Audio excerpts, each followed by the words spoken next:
not. It appears the guy on the other side of the table holds the superior hand.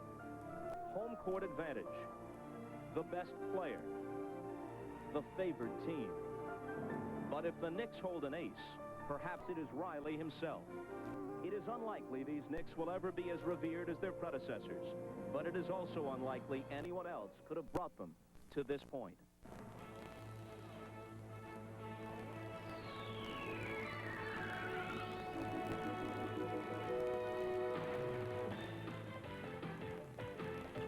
This is the NBA on NBC.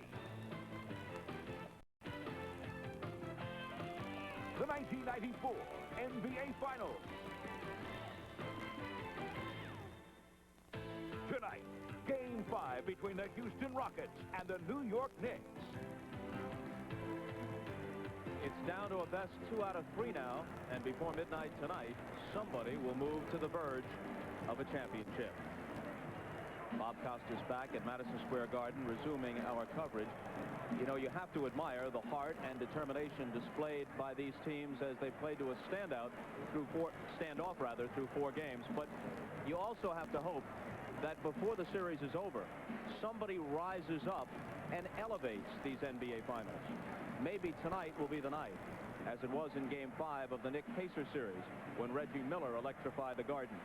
One obvious candidate would be the Rockets' Hakeem Olajuwon. Check his numbers in Game 4 as against the rest of his team. Meanwhile, his counterpart, Patrick Ewing, was having a flip side experience. You wonder if the Knicks can win again if Ewing's slump continues. You wonder if the Rockets will see the wisdom in putting the ball in Olajuwon's hands so that he can be the hero down the stretch. Time now for us to put the microphones in the hands of Marv Albert and Matt Gukas. Let's go courtside. Marv. Thank you, Bob. And prior to the start of this series, much of the talk revolved around the matchup at center between Patrick Ewing and Hakeem Olajuwon. But, Matt, as it turns out, to this point, the key has been the play of the guards. And the Knicks backcourt has certainly outplayed the Rockets backcourt. Well, even though the center matchup commands a lot of attention, this series has been and will be greatly influenced by the guards. And so far, Derek Harper and John Starks have outplayed and outscored Kenny Smith and Vernon Maxwell by 17 points a game.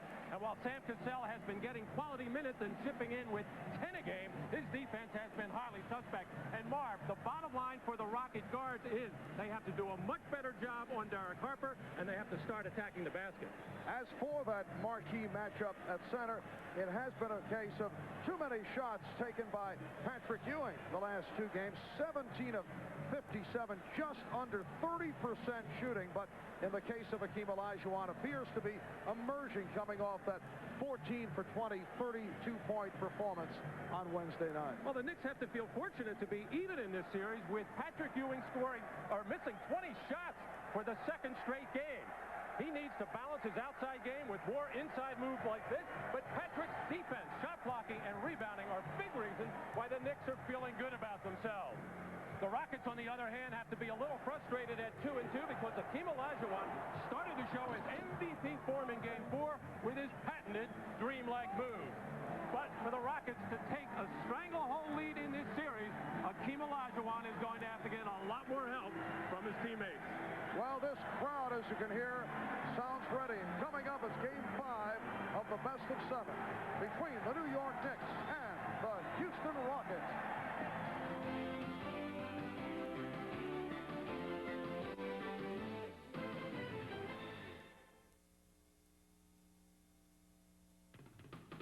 The NBA on NBC is brought to you by Molson Ice from Canada, the land where ice was born.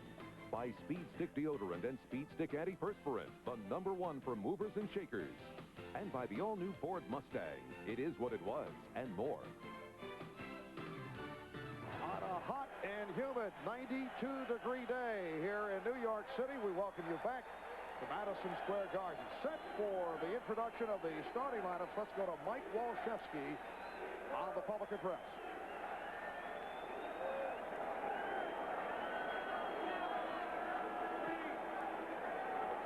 Good evening, everyone, and welcome to Madison Square Garden, the world's most famous arena. Tonight's Game 5 of the 1994 NBA Finals features the Houston Rockets and your New York Knicks. Here's tonight's starting lineup. First for Houston, at guard, at 6'4" from Florida, number 11, Vernon Maxwell.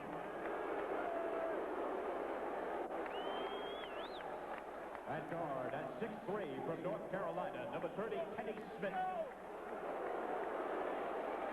At forward, at 6'10" from Alabama, number 25, Robert Horry. At forward, at 6'10" from Providence, number 33, Otis Thorpe. And at center, at 7 feet from the University of Houston, number 34, Hakeem Olajuwon. The trainer is Ray Melchior, assistant coaches Harold Dawson, Bill Berry, and Larry Smith, and the head coach, Rudy Tomjanovich.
Virginia Union, number 34, co-captain Charles Oakley. And at center, at 7 feet from Georgetown, number 33, co-captain Patrick Ewing. The NBA Trainer of the Year is Mike Saunders, the assistant trainer Tim Walsh, assistant coaches Dick Carter and Tim Van Gundy, and the head coach of the Knicks, Pat Riley. Well, it's been a stirring sports day in New York. Earlier, the Stanley Cup champion New York Rangers honored the ticker-shaped parade in Lower Manhattan, and the Knicks receiving a rousing ovation for their final home game of the season as the series will shift to Houston. For more on the Knicks and Rockets, we have reports from Ahmad Rashad and Hannah Storm. Let's begin with Ahmad. All right, thanks, Mark. Once again for the Knicks, it is a tale of 2 feet. Charles Oakley's 2 sore feet. Now, on Wednesday, I talked about Charles not really being able to play his reckless abandon style, but he did say on Wednesday that his feet felt fine, and he responded with 16 points and 20 rebounds. I talked to him today. He said, well, one ankle feels fine, but his sore right toe. But he does realize he's got to play the way he played on Wednesday. If the Knicks do have a chance, he said he will do just that. Now, for the Houston side of it, let's go down to Hannah. Thanks, Ahmad. Well, good news is that Robert Horry for the Houston Rockets, as you saw, is starting tonight after a scary incident during Game 4. After a flagrant foul by Anthony Mason, Horry went crashing to the floor here at Madison Square Garden, suffered a bruised tailbone, sprained right wrist, and bruised left palm. The x-rays on those injuries were negative. Horry has practiced twice with the team, and today he said he suffered a minimum of pain. He says just a little bit sore on his backside and is shooting fine with that right hand. Presumably, if Horry has problems during the game, they'll bring either Matt Bullard or Paul Herrera off the bench for him, but the Rockets have also talked about giving Mario Elie more minutes at that small forward position, going with a small lineup and making the Knicks adjust to that. Mark? Thank you, Hannah. We also may see some of Mario Elie matching up, as mentioned earlier, against Derek Harper, who has been killing the Rockets and has been known as a Rocket killer from the past, from his days as a member of the Dallas Mavericks. The officials, Darryl Garrison, who worked game 2, Ed T. Rush, who also worked the second game, and Dick Pavetta, who was on hand for game 1, and Pavetta tosses it. It's controlled by New York. John Starks met immediately by Vernon Maxwell. Derek Harper being played by Kenny Smith.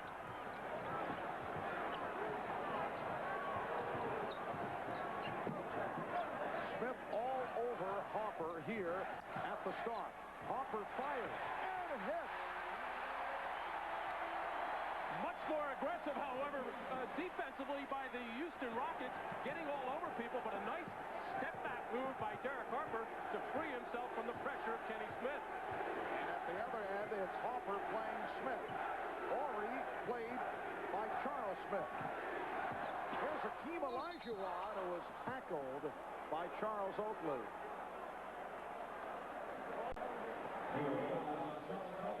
Patrick Ewing loses his balance here defensively as he initially tried to get around and front Olajuwon, and then in trying to recover and get behind him, he lost his footing. Charles Oakley recognized that and came over to commit the foul before Olajuwon was in the act of shooting. Kenny Smith, the subject of much conversation the past couple of days from both the Knicks and his teammates, who would like to see him get back into the series. Here's Maxwell, recovered the dribble, shoots it's a bad shot from a tough angle, recovered by Olajuwon. Starks knocked it away, kicked out of bounds by Maxwell. It was a bad shot, Marv, but the best rebound on the Knicks, Charles Oakley, took off and released, and the ball got slapped around, and momentarily the Rockets got it back.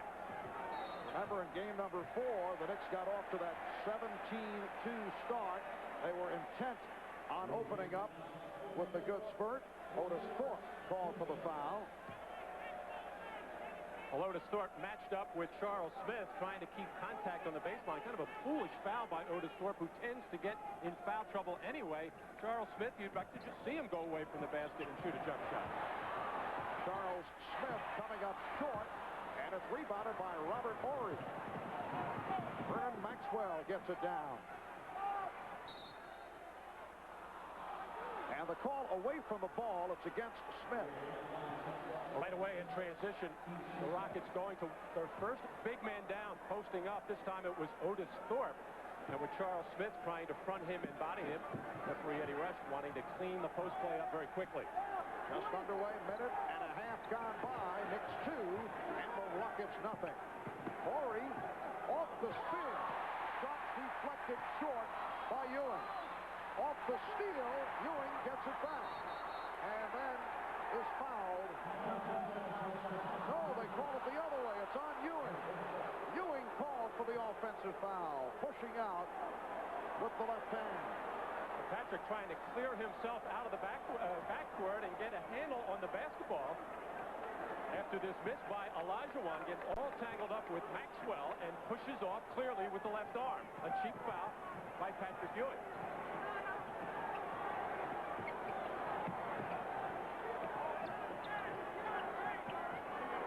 Ewing fronting Olajuwon. Horry for 3.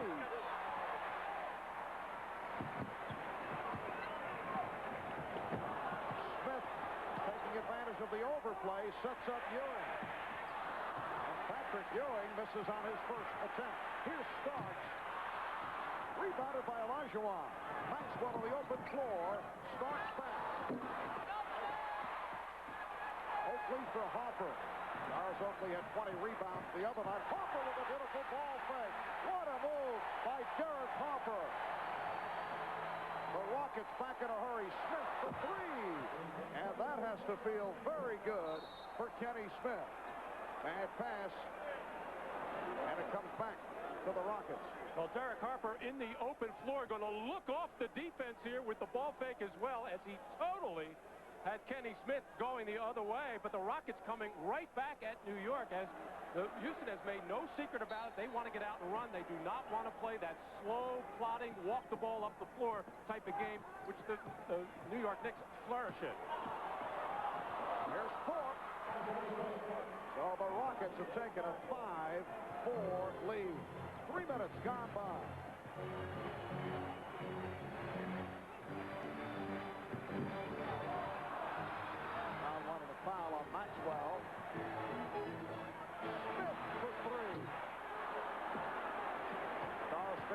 Oakley does not look to shoot the three-pointer.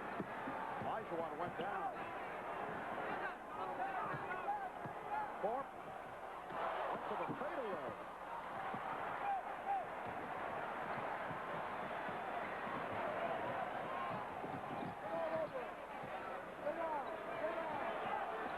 Oakley looking for the move, and that pump from outside.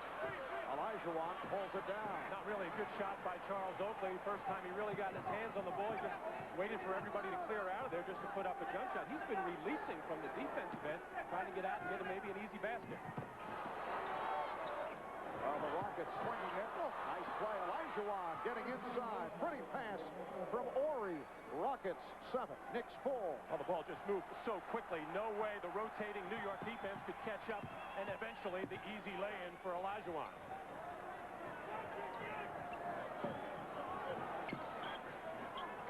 Ewing again from way out.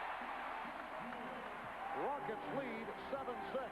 Plenty of room for Patrick Ewing there from about 19 feet away. Stepped into that shot, no hesitation at all.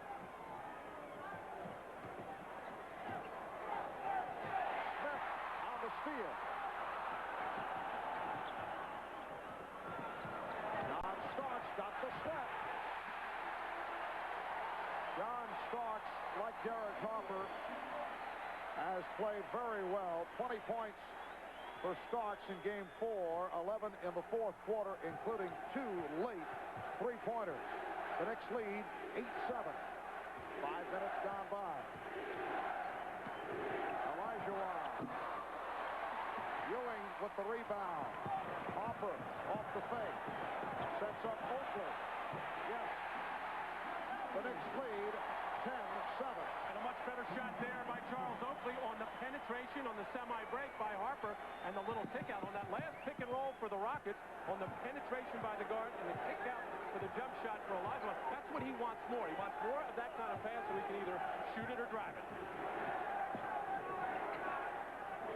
Olajuwon beat Oakley, who gambled going for the steal. And a wise decision by Patrick Ewing not to challenge that shot or commit his second personal foul, as Olajuwon clearly in the air ready to tomahawk that thing. The Knicks call for time.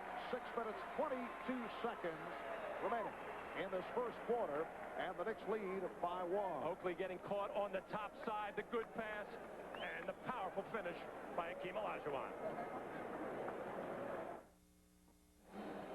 As we touched on earlier, coming into tonight, the Rockets guards have been severely outplayed by the Knicks backcourt, and we talked about that with Hakeem Olajuwon. I think Kenny Smith and Sam Cassell just have to relax and play basketball. I think they put a lot of pressure on themselves because this is a championship game, and sometimes when you look at it as a championship game, you get too serious where you can't really relax and play a game. And that's what I was telling Kenny. Just be aggressive, play with confidence, and just have fun out there. Well, one of the things different for the Houston team is Kenny Smith is getting up and applying full court pressure on Derek Harper, if for no other reason, make him work harder in getting the ball off the floor, because Harper has been killing Smith at the other end. Knicks 10, Rockets 9. 5:45 remaining in this opening quarter. Ewing gets inside, and it's a goaltend. The basket will count. It was pinned on the glass. A little bump here by Olajuwon to try to impede Ewing's progress, and he put that shot was actually going to be short, but it was on its way down. A good call by the officials on the goaltend by Thorpe. Knicks by 3. Thorpe setting up high against Oakley. Chant of defense from this capacity crowd.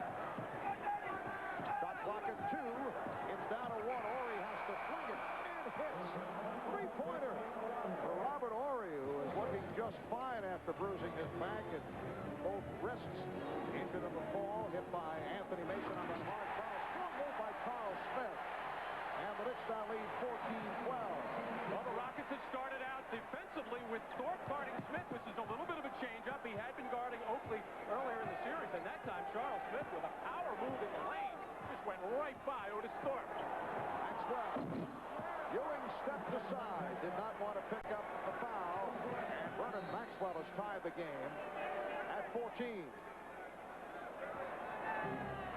The Knicks have hit 5 of the last 6 shots.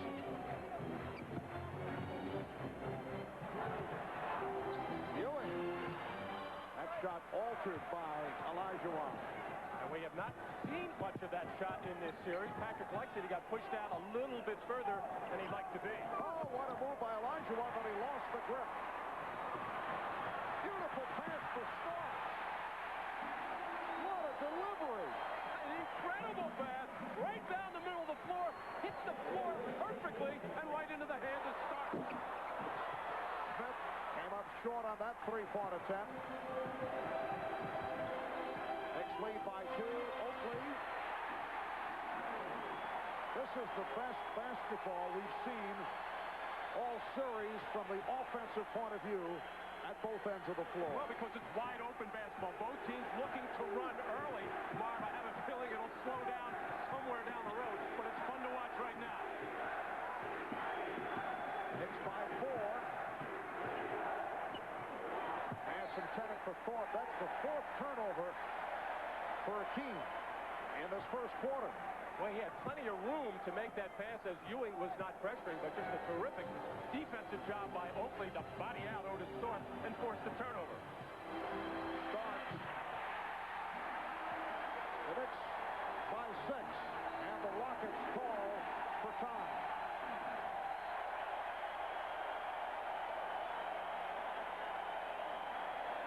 Well, take a look at this outlet pass by Charles Oakley right down the heart of the floor.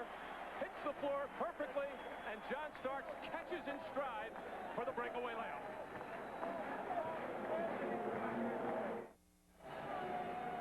Well, Pat Riley, the 7th man in NBA history to coach at least 2 different franchises in the NBA Finals. Pat hoping to join Matt Guthes, his first coach, one Alex Hannum, as the only 2 men to coach champions with 2 different teams. Alex Hannum won titles in 1958 in St. Louis and in 1967 in Philadelphia. Pat Riley winning titles with the Lakers on 4 occasions. Well, I learned a lot in those 2 years with Alex Hannum in Philadelphia. I was with a primarily veteran team. Most of the players would not sit near him on the bench, so I was pushed up there. But really? It was quite an education. In effect, you would sit next to him to get playing time. No, I had a nice, comfortable seat there for much of the year. I eventually got a little playing time. Eric Hopper called for the foul, his first. 3:09 remaining in this first quarter. The Knicks 20 and the Rockets 14. 6 straight points by the Knicks. Game had been tied at 14.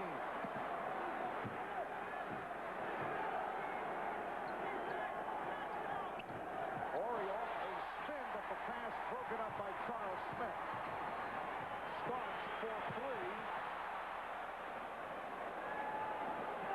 And back comes Kenny Smith. Horry played on a switch by Ewing. Olajuwon met by the double team, and the crowd reacts to the switch. Here's Horry. Nice speed. Fourth from Horry. And the Knicks now lead 20-16. Well, defensive aggressiveness got the Knicks in trouble that time. They played excellently for much of the shot clock there, but over-aggressiveness enabled the Rockets to break the defense down, get penetration for the easy layup. Eric Hopper made some strong statements regarding Kenny Smith yesterday. Hopper said he doesn't think that Smith likes ball pressure. He said you can bother some guys, and Kenny is one of those guys, and Hopper has been all over Kenny Smith. It's really as Maxwell sends Starks to the floor, and a foul is called. Offensive foul on Maxwell. Well, so far, John Starks has played excellent defense in a team variety, and here, stepping over, trying to get into the path of Vernon Maxwell, and John has done a terrific job throughout this series and really throughout his career of taking the officials out. He did it once again by flopping there, but getting the call. Anthony Mason has come on for Charles Oakley. Mason has been a huge factor in this series. And Hubert Davis, who did not play at all in Game 4, only 1 for 7 of the series, has come on. Hopper again. Derek Harper to this point has been the most valuable player of the finals.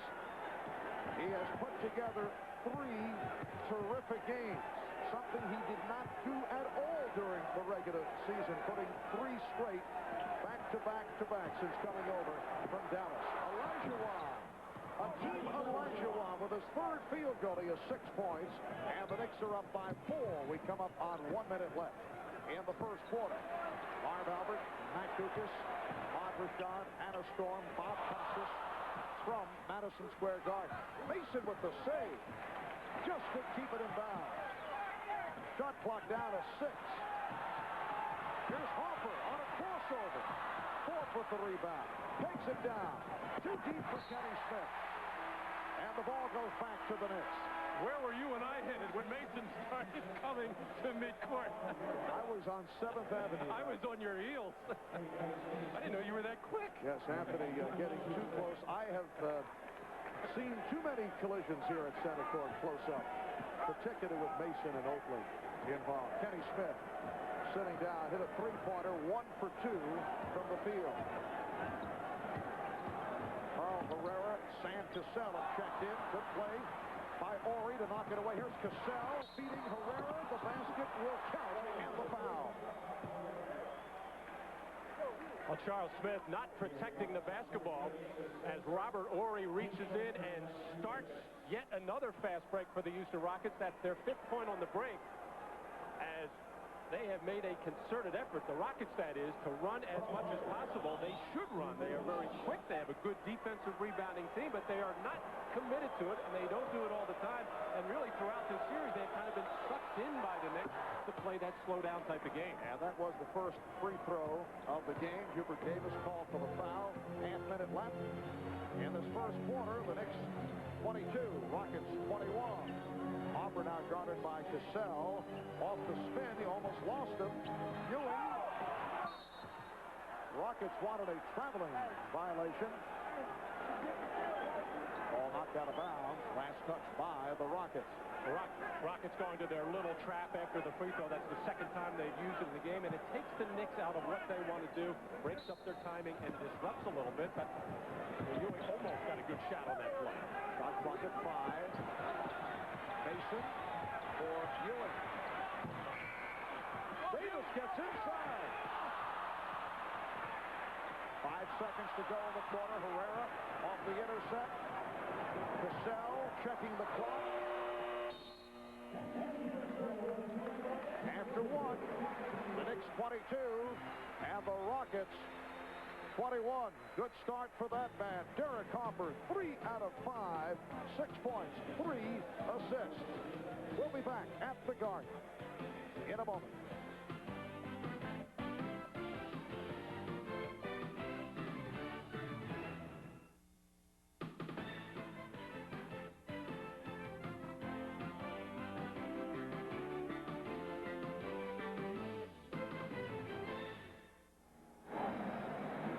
A rocky regular season at times for Anthony Mason, but it has certainly turned positive in the playoffs. Now, this was the scene back on April 19th at Madison Square Garden. Anthony Mason sitting on the bench the entire second half of a Knicks loss against Atlanta. He was benched. Mason had expressed his displeasure in the media, questioning Pat Riley's offensive decisions. And this, as you can imagine, extremely upsetting to Riley, who then suspended Mason for the last 3 regular season games for what was turned conduct detrimental to the team. But then going right down to the deadline, Riley did reinstate Mason in time for the playoffs. We discussed this with Pat Riley. The Anthony Mason situation was a real critical point for our team, and not from the standpoint that that Mace, was suspended, and it really wasn't about that. It was about, bringing him back to the team. I did not want to hold the team hostage. Patrick Ewing, Charles Oakley, the veteran players that wanted to win a championship. I did not want to hold them hostage to a disciplinary decision that could really cost them the manpower that we needed to win. And, Matt, that was the first time that Pat Riley had ever suspended a player in his 12 years of coaching in the NBA. Well, I think it was time that he felt it was time to send a message not only to Anthony Mason but to everybody else on the ball club, but showed that he does listen to other people and was not always looking to control everything. He let his players help make the decision of bringing Anthony back. Patrick Ewing with the follow. That's his third field goal. He's 3 of 7, 6 points. Second quarter just underway. Knicks lead 24-21. Mario Elie has come on for the first time for the Rockets. Cassell throwing in a crowd. A bad pass picked up by Ewing, but he lost to Cassell. Open shot for Cassell. Sam Cassell now having a discussion with Carl Herrera about that last errant pass, which is not appreciated by Herrera. Greg Anthony on the floor for the first time. He and Hubert Davis at the guards. Charles Oakley, Patrick Ewing, and Anthony Mason up front. They're doubling up on Ewing with Olajuwon getting a rest on the bench. Here's Anthony. Ewing with a spectacular windmill stop. Well, he guessed right, Marv. He started from about 2 steps beyond the free throw line, just took off, and he figured if it's anywhere up there, either right or left hand, I'm going to try to jam this through. 26-23 Knicks. Elie open for the 3, and he's tied the game at 3. Mario Elie, a New York City product who has not played much during the course of this series, but the feeling is he could get the time here tonight. Game tied at 26. Again, the double team on Ewing. Crowd wanting a foul. Mason pulled his way inside. Knicks lead by 2. Of course, the Knicks getting a lot of baskets inside right now with Olajuwon sitting on the bench. Just not enough ball strength or lift in the Rockets' front line right now.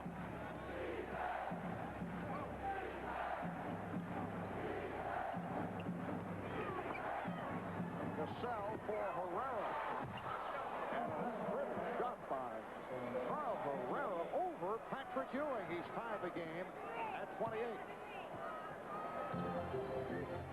3 minutes gone by in the second quarter.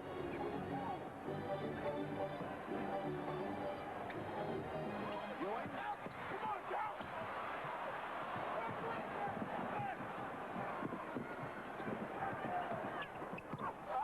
Herrera again gets inside. And Carl Herrera, who had the outstanding game in the opener of this series, is now 3 of 3 from the field off the bench for a quick 7. I think Pat Riley's waiting for a TV timeout here. Really, Patrick Ewing is tired right now. Even though he had a couple of follow-ups, I noticed he was breathing heavily, leaning over, pulling on his shorts. Probably needs a breathe breather. Mason. Game is tied at 30. Rockets in the midst of a good spree. They've hit their last 4 shots. Cassell. And the rebound hustled down by Anthony. Mason saw the opening. Again, Anthony Mason realizes there's nobody except maybe Robert Horry who can get up in the air and knock his shot away, and he's using his body very nicely to get the easy little baby hooks. 6 points for Mason. And the Knicks are up 32-30. Shot clock at 5. Herrera. Again. 9 points for Carl Herrera. And he is now the high man of the game. The game is tied at 32, and the Knicks take a timeout. Off this shot and miss by Greg Anthony, Patrick Ewing took off from just about the foul line. They're ready to go up with either hand, and he has to reach back with the left to follow it in.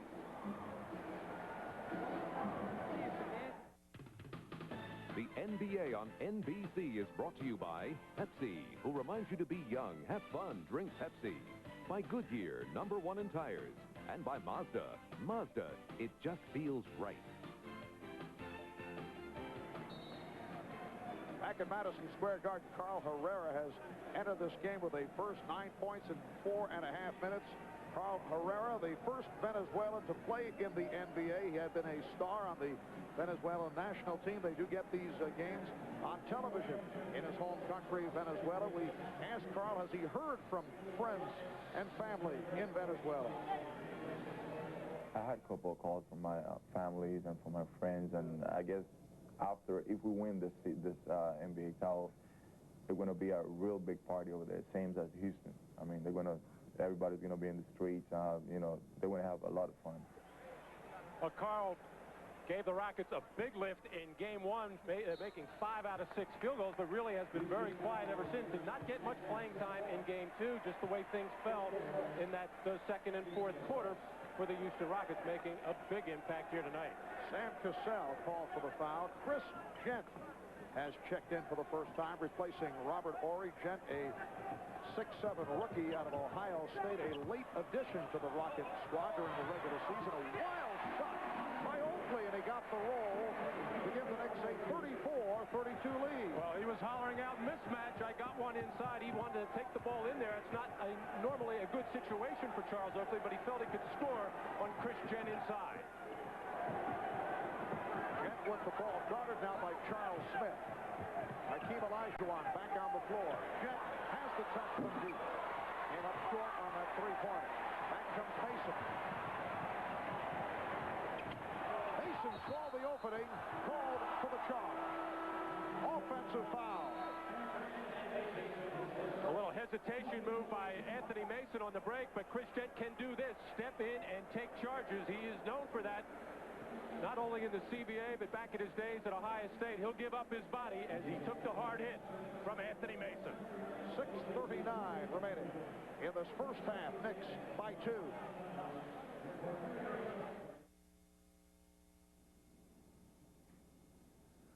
We are looking at live pictures of Interstate 5 in Los Angeles. We believe that that white vehicle, which is being trailed by a phalanx of California Highway Patrol cars and helicopters, belongs to Al Cowlings, who disappeared with O.J. Simpson earlier today, shortly after Mr. Simpson was informed that he was going to be formally charged with the murder of his wife and the young man who was with her at the time. It is the latest bizarre development in a string of bizarre and shocking developments that have been going on all day long.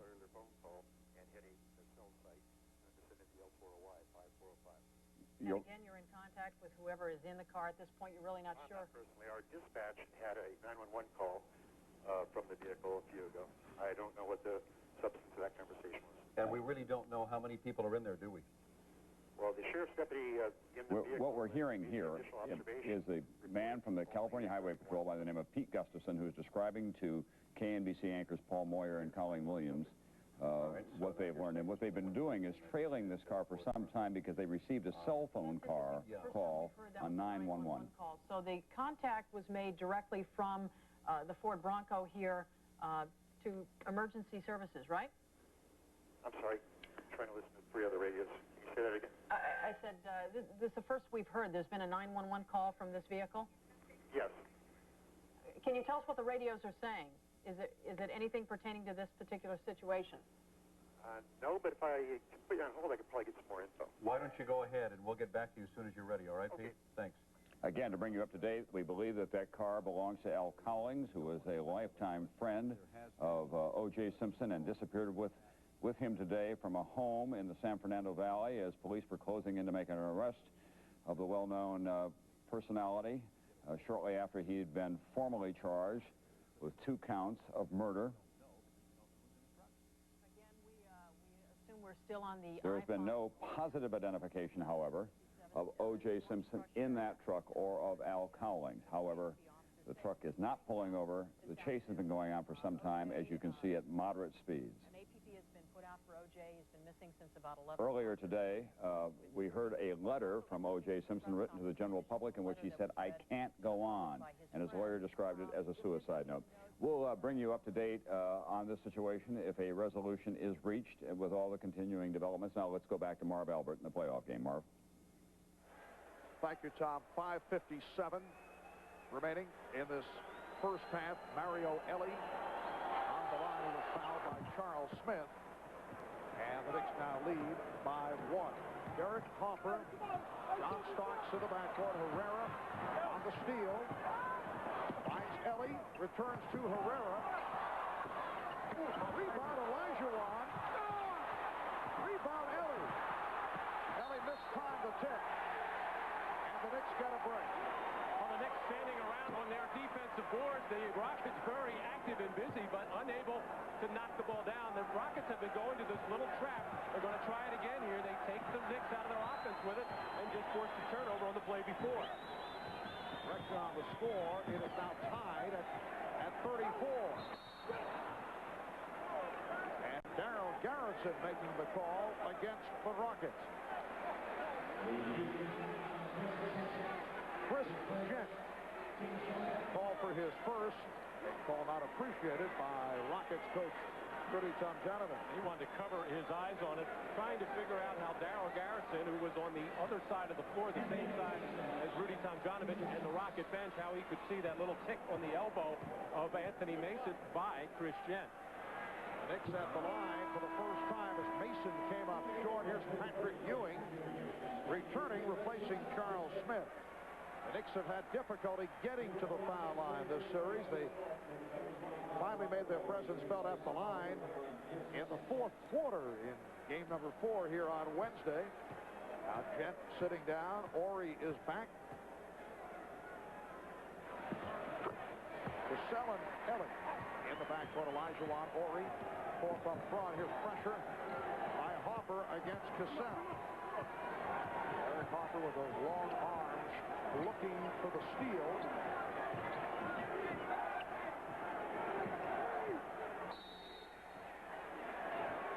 3-second violation called on Olajuwon.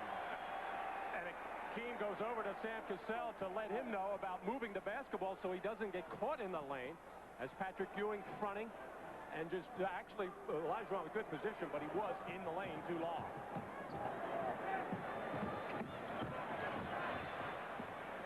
Here's Ewing.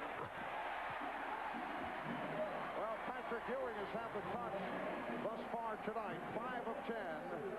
10 points, along with 5 rebounds. And it's New York by 3 with just under 5 minutes remaining in the half. Cassell for Olajuwon. Has to throw it back out. Ellie for 3.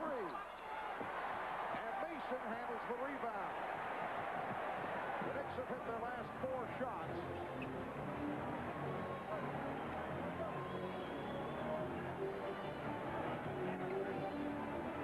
They double up on Ewing.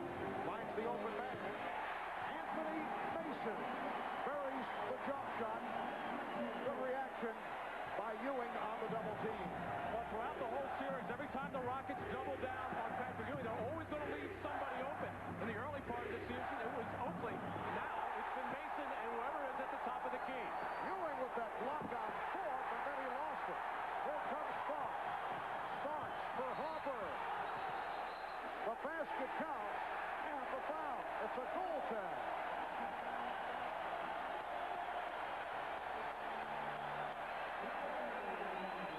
Well, not many fast breaks in this second quarter, but this is what will start them. A great block on Otis Thorpe by Patrick Ewing. And now John Starks delivering in stride to Derek Harper, who will get hit on the play, and the obvious goaltend by Olajuwon as he took it off the glass. And Patrick Ewing saying, yes, give us the hoop as well. And the Knicks get the field goal. Harper to the line. For Ewing, his 3rd block of the game. Oakley with the rebound. And throws to the backcourt. That is a violation.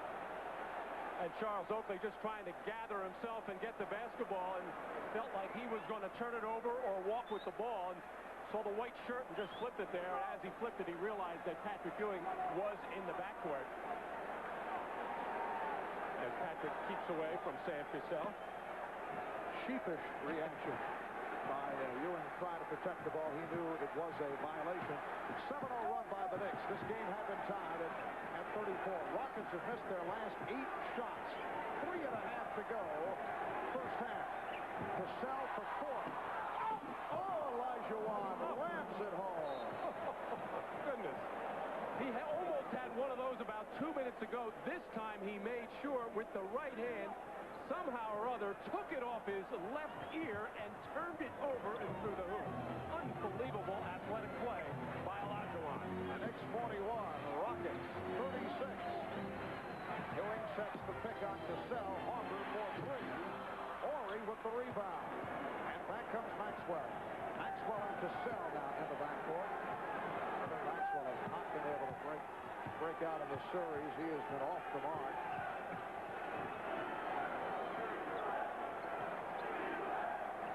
Shot clock at 7. Maxwell one-on-one with Starks, and the call is away from the ball against the Knicks. Hakeem Olajuwon coming in on the left side. No block out by Mason as he went for the ball. And it's just all Olajuwon getting up in the air with room to operate as he takes this and just turns it over and down.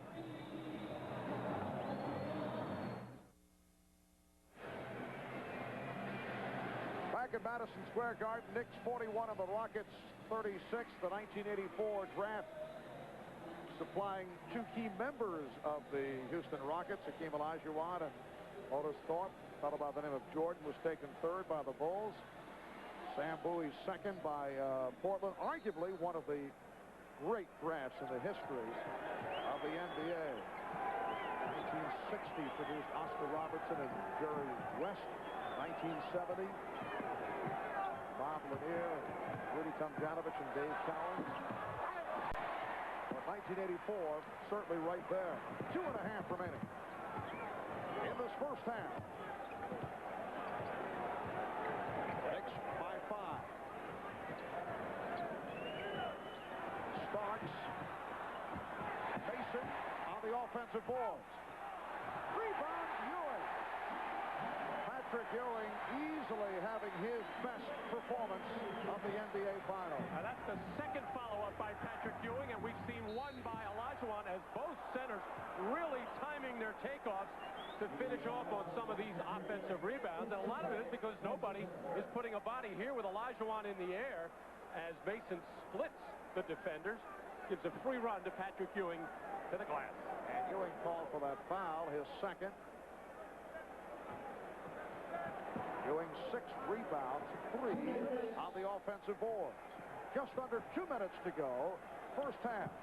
Olajuwon getting inside, has to throw it out. Harper knocks it away from Thorpe. Oakley feeding Starks.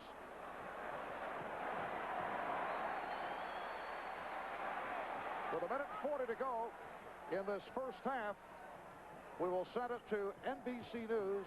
Here's Tom Brokaw. Thank you, Marvin. We are looking once again at pictures of Al Cowling's cars. It makes its way along a freeway in Los Angeles in the south central part of that area. And we are told by the California Highway Patrol that O.J. Simpson is in that car holding a gun to his head. He has been in touch with a police highway dispatcher saying he wants to be taken to his mother. He wants to see her.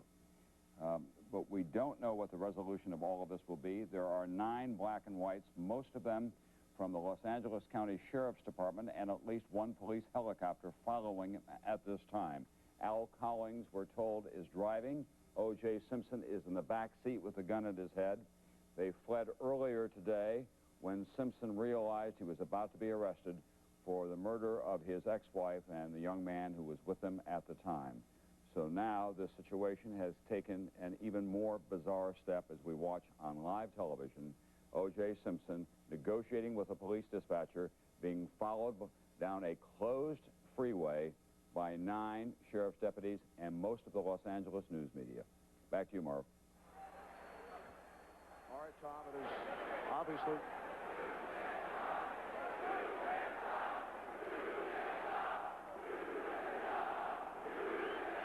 Tom, obviously it's so difficult to follow news of that nature, and as we return to Madison Square Garden, tempers flaring between the Rockets and the Knicks with 49 seconds to go in this first half. Here's another look at it while we were away. And as Olajuwon just tried to gather himself and pick up the basketball, he either inadvertently caught Mason with an elbow in the chest or head area, or intentional, and Mason popping right back up, wanting to go at Olajuwon. Cooler heads trying to prevail. Nobody has thrown a punch yet as the officials trying to figure out what they're going to do about it. Well, it appears they have called a personal foul and a technical foul on Anthony Mason. And Kenny Smith to the line.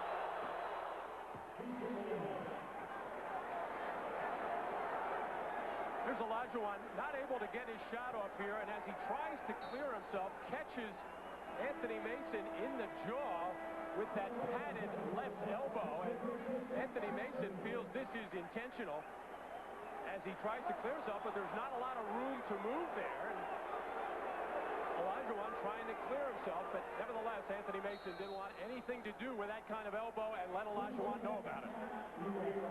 20-second timeout is called by the Knicks, and you can see Patrick Ewing in the face of Anthony Mason, who feels that he was wronged by the elbow from Hakeem Olajuwon and was upset that there was no call against Olajuwon, and the Knicks are trying to settle Mason down. They have been through many similar episodes involving Anthony Mason during the regular season. Oh, it's so difficult for this Knicks team. They play with such high emotion, a lot of tension, very physical, very aggressive, and you go over that line sometimes, and it's hard to pull yourself back and be under control and be poised all the time. We've seen it happen to Mason. We've seen it happen to John Starks. We saw it happen to Patrick Ewing in the New Jersey Nets series, but it's up to the other teammates.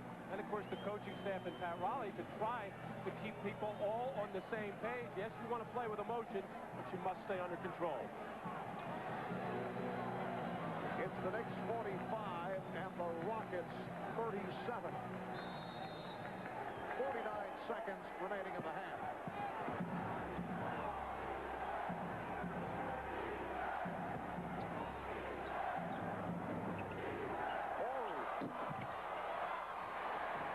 Comes Starks, Mason ahead of the field, and he's fouled by Horry. Fouled hard by Horry. You'll recall back in game 4, it was Horry fouled hard by Mason. It was called a flagrant foul, and Horry hurt his lower back and his wrist, and now John Starks has something to say to Robert Horry, and this is being called a flagrant foul. And John Starks and now Maxwell are being teed up as well by referee Eddie Rush, as the officials, all they can do right now is just to keep everybody calm down. As Anthony Mason on that breakaway, a natural left-hander, decides to go up and try to dunk the thing with his right arm, right hand, and that enabled Robert Horry to get back into the play to commit the very hard foul, and now a flagrant foul to prevent the dunk. And it's interesting, Robert Horry said after he was hit in game 4 that he didn't think it was a flagrant foul. He thought it was just a good hard foul. It'll be interesting to see what Anthony Mason feels about this, as Robert Horry clearly unable to get up high enough to block the shot, took the arm and took Anthony Mason hard to the floor. The technical is called on Starks and Maxwell. The flagrant on Horry, sending Mason to the line for the 2, and the Knicks will get possession. It was Otis Thorpe who was most upset, as you take another look at the hit by Horry, most upset about the Mason hard foul on Horry in game number 4. One more look head on as Mason decided to use that right arm, and then pulling back, it enabled Horry to catch up and commit the hard hack, as Maxwell and Starks, who have been relatively quiet in this series as far as jawing with each other. Finally, Maxwell could not keep it zipped, went over and said something to Maxwell, and Eddie Rush saw it, got them both. In fact, this series has been quiet, which certainly can be considered unexpected. These are two very emotional teams. It's the first series of incidents that we have seen. Harper gets inside. And the Knicks with a 14-3 run now lead 48-37. We are down to 10 seconds remaining in the half. The lead overthrow. Starks for Harper. 1 second left. Harper gets it off. Will it count? No, it will not. Good effort, though, by Mason. And the Knicks receiving a standing ovation as they head off the court. Patrick Ewing, the high man, with 12 points, along with 7 rebounds. Anthony Mason with 12 points. Bob Costas and the Prudential halftime report coming up. This is Bob Costas back at Madison Square Garden. The Knicks and the Rockets have reached halftime, but before we talk about basketball, let's return to Tom Brokaw for a report on the still developing O.J. Simpson story. And here's Tom at our Manhattan studios. Tom? Bob, we are witnessing tonight a modern tragedy and drama of Shakespearean proportion being played out live on television in Southern California. That car contains O.J. Simpson and his friend Al Cowlings. They have been in touch with police dispatchers. They are going west now, we're told, on the Riverside Freeway, which will take him back into the heart of L.A. We are told as well that O.J. is sitting in the back seat with a gun to his head. That comes from the California Highway Patrol police dispatcher. He apparently has said that he wants to be transported safely to see his mother. All of this began earlier today when he was formally charged with 2 counts of murder, his ex-wife and the young man who was with her at the time. And as police closed in, he fled a home where he was staying with Al Cowlings in the San Fernando Valley. Then they made a call from the cell phone. The police were able to intercept the call and get a determination of where he is. And they have been tracking him for some time now. What you see behind him is virtually a phalanx of mostly Los Angeles County Sheriff's cars, also helicopters overhead representing both the law enforcement authorities and the news media. And you can probably believe this in our modern popular television culture. People are going to the freeway, parking their cars, and waving at O.J., we're told, as they drive by. As we stay with this picture now, we want to share with you a portion of a letter that O.J. Simpson wrote earlier today and wanted read to the American public. It was read by a friend of his at a news conference. Here now is a portion of that letter. My thoughts. I think of my life and feel I've done most of the right things. So why do I end up like this? I can't go on. No matter what the outcome, people will look and point. I can't take that. I can't subject my children to that. This way, they can move on and go on with their lives. Please. That was a letter that was written by O.J. Simpson and given to a friend of his that was read at a news conference tonight. When he was informed that he was charged with 2 counts of murder, he also wrote a letter and sealed it for his mother, wrote another letter and sealed it for his children, and he spoke with his lawyer as well and apparently dictated a codicil to his will. His lawyer, Robert Shapiro, said that he was examined by doctors.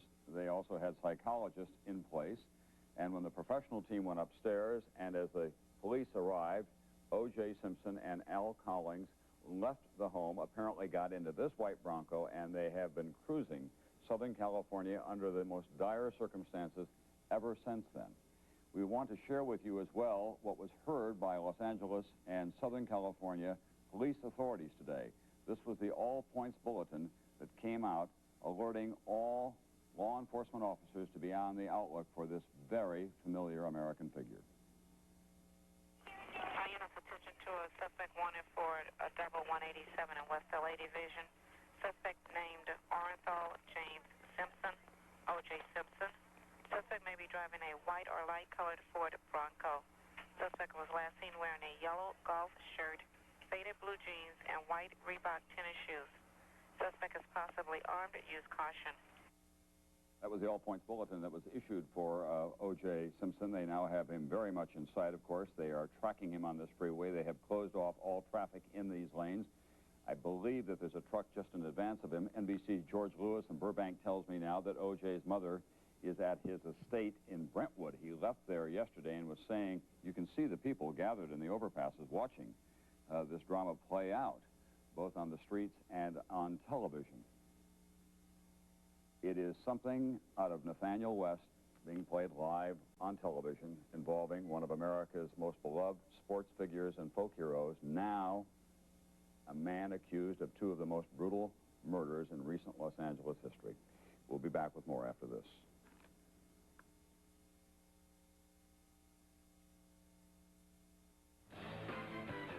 This is the Prudential Halftime Report. Brought to you by the Prudential. Peace of mind. It comes with every piece of the rock. Halftime at Madison Square Garden. The Knicks leading the Rockets in Game 5, 48 to 37. Tom Brokaw aptly described the circumstances surrounding the O.J. Simpson story as not just tragic, but now surreal. And it is also somewhat surreal for us to sit here and do the only thing we can do until we hear of new developments, which is to continue with our coverage of this basketball game. And that means at this portion of the telecast, before the resumption of the game, the start of the third quarter, to bring you this interview, which I did yesterday with Pat Riley. It has been a 3-year process for Pat in New York, and now the pursuit of the championship comes down to a best 2 out of 3. Yesterday, I sat down with the Knicks coach. There are signs all around the Garden that say it's all about soul. Now, that might seem simplistic or like something just for fans, but I know you believe there's truth in it. I don't think there's anything but truth to it at this level. I had nothing to do last night with Charles Oakley's 9 offensive rebounds.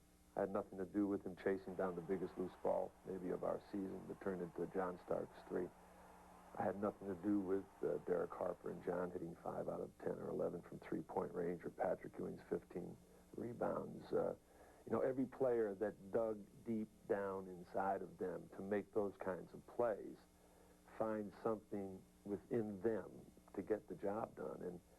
And at this particular time, as much as you coach, I don't think I can teach them anything at this moment about what it's going to take to win. What does this setting, this point in the pursuit of a championship, bring out that's within you? It doesn't, I don't think it really changes for me. I mean, when I first coached the Lakers, and I was on the sideline in that championship year that I won, I mean, it was an entirely different feeling, entirely different experience. I think I was more scared and fearful of the consequences of losing than anything else. And I don't even approach it that way anymore. I mean, to me, this is more of a challenge. I've got 6 of these things, and I've been around the feeling, the recognition, you know, all the rewards you get from winning championships. And I was blessed to be around great teams that allowed me to sort of be part of that. I want these guys to experience that. I want Patrick and Oak and Jeff Van Gundy, Dick Harder, I mean, you know, people that have been dreaming and dying for this for a long time to experience this. I really do. And my whole approach to this thing has probably been as juvenile and academic, you know, from that standpoint as it's ever been. It's just trying to think of things to do in helping this team to get over the hump. How much does the criticism of the style, the lack of artistry, as many people see it, bother you? Not at all. It really doesn't. I mean, I laugh it off now because, you know, on one side of the card, anybody who covers this game knows that you do not win anything without playing hard, without defending, without rebounding, without, you know, putting your heart out there on the floor. And, you know, and on the other side of that card, you know, they're constantly talking about what you don't have from an offensive standpoint. They know who we are. They know how we play. They're not getting enough credit for a certain style that they have mastered, and they have mastered as well as anybody's ever mastered it. They want the glitz, and they want the glamour, and they want the dunks, and they want the fast breaks and the threes, and they want an open court, and they want all of these things where, you know, people can be in awe of the players from an offensive standpoint. It ain't the way it is anymore. It ain't going to be that way, I think, for a long time, unless there's some drastic rule changes. You mean anywhere? You mean not just with the Knicks? You mean around the league? Right. I don't think it's. I think it's going in a direction right now where people are starting to understand the most important aspect of coaching is getting your players to play hard every single night, every single possession, and that is taken away from this free-flowing game. So. You know, the only thing you can count on that's permanent, I've talked about this a lot of times, in any industry, is change. And when change raises its face for whatever the conditions are, you got to adapt to that change. And if you don't adapt to that change and grow with that change, then you're going to get left behind. So if defense is becoming a prominent, you know, consciousness in the minds of coaches and in their teams, then that's the way it's going to be for the next couple of years. If you win the title, and people then say, great coaching job, amazing they could achieve what they achieved, but this is not a great team. Will it hurt you? No. No, because I won't pay any attention to that. You know, I mean, if this team wins a championship, they will have reached a level of greatness. I don't care how it's judged. I don't care what people say about parity. It's not a strong year. The good teams were eliminated and upset early. There are 2 teams standing. There are 3 games left. The result is right around the corner. And the team that is standing better get the recognition they deserve for enduring 115 games and pushing the button harder than any other team pushed it.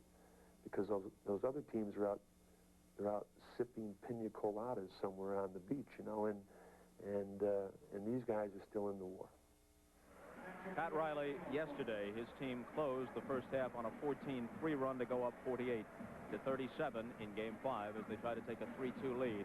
See Houston for Game 6 on Sunday. So the Knicks leading the Rockets by 11, and will return to Marvin Mann right after these messages from your local station.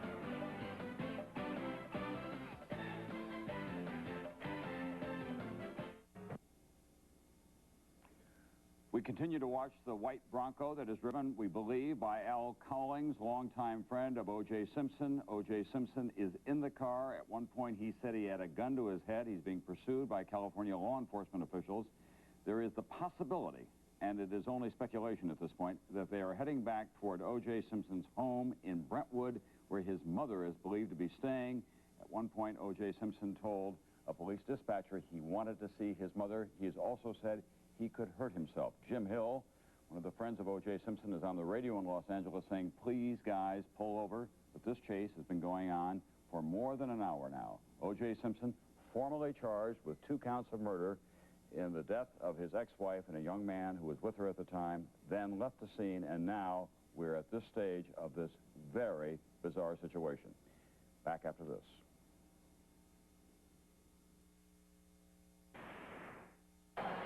Welcome back to Madison Square Garden in New York. Marv Albert with Matt Gugas. A look at the Miller Genuine Draft halftime statistics. The Knicks at 51%, their best shooting since back in Game 2. Rockets at 38%.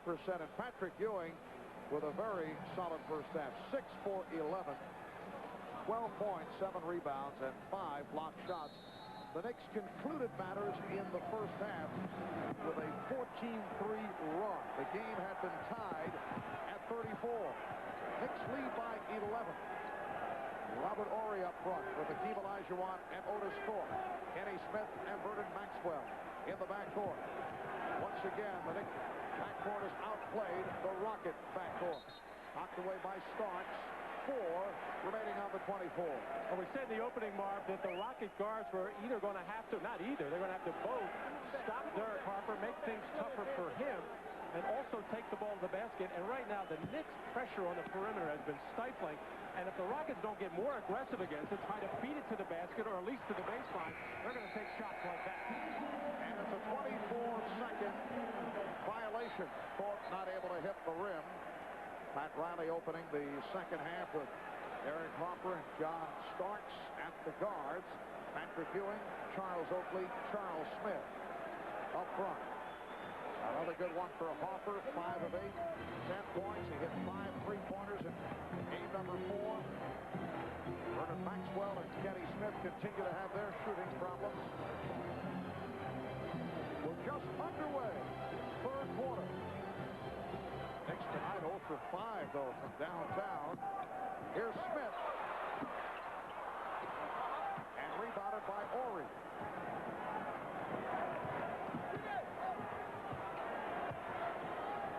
Olajuwon. Knocked away by Starks, but a foul against the Knicks. It's on Patrick Ewing. That is his third. A look at the backcourt scoring tonight. So the Knicks have had the edge once again. Vernon Maxwell is 6 for 27 for this series. John Starks. Rather, Vernon Maxwell with his first 3-pointer.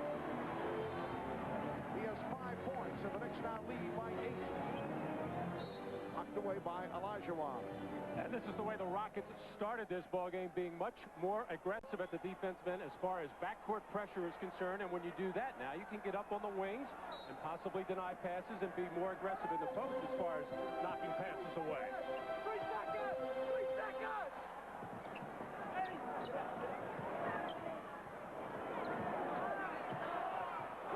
Starks with the shot clock running down, went to the reverse.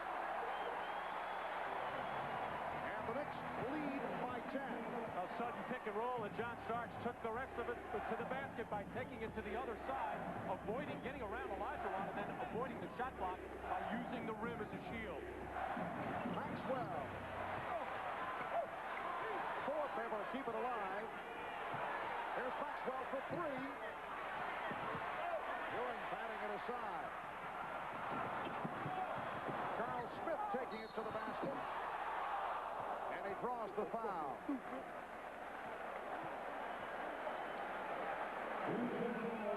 Well, John Starks with the shot clock winding down a bit. Patrick Ewing gives him the little bump and the turn of the corner on Olajuwon, and then nicely using that rim to avoid the potential shot block by Robert Horry as Charles Smith on the free throw line in a fast break situation. A real nice job, hesitation dribble, crossover dribble, and then got into the lane and drew the foul. Couldn't get the shot to fall, nor the first free throw.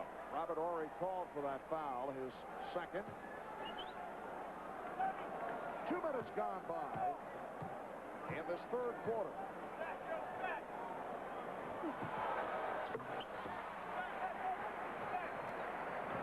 The Knicks lead by 11. Game number 6 of this series, Sunday night at the Summit in Houston. 7 o'clock Eastern Time here on NBC.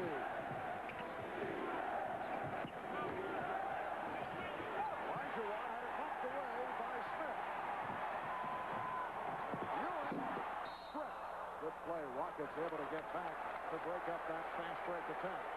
I don't think Olajuwon realized that Charles Smith was on him inside on the switch play and just put up a very weak effort there as Charles Smith knocked it out of there as Patrick Ewing goes flying in on the left side, but just got stripped of the ball before he got any active shooting.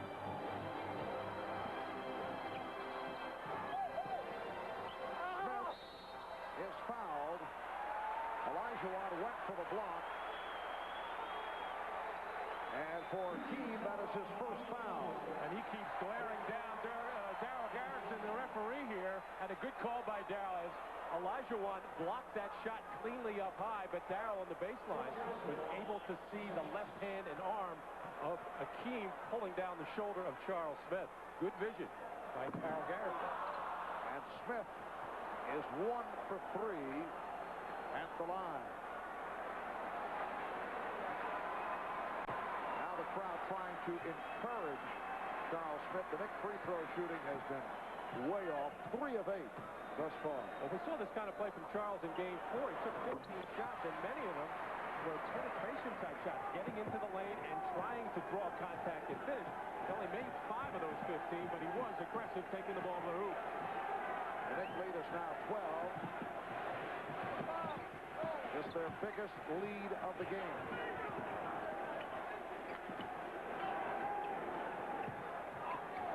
Olajuwon could not get it off. Maxwell short on the 3. Fourth. Nice play by Horry to keep it alive. And the Knicks continue to do an excellent defensive job. Hakeem Olajuwon, he's 4 of 8, 8 points. He's also turned it over 7 times. And for the time being, Charles Smith is watching him. And right now, Olajuwon doesn't know what to do against him. Back comes Maxwell. Rockets with the ball. They're down by 10. Thorpe gets inside, and he's fouled by Smith. Otis Thorpe able to beat Charles Smith. That's 3 on Smith, and Thorpe will go to the line. This seems to be the best thing for the Rockets to do in these transition plays where they don't have numbers, more offensive players than defensive players. Look to get one of their big men, Otis Thorpe or Hakeem Olajuwon, down in the low post and dump the ball into them and try to get something going to the basket before the New York defense, half-court defense, can set. Because right now when Kenny Smith brings the ball up the floor, the pressure by Harper is keeping him from penetrating anywhere, and all Kenny Smith is doing is going east to west, and that's not going to get the job done for the Rockets. Knicks lead is now 9. 3.5 gone by in the third quarter.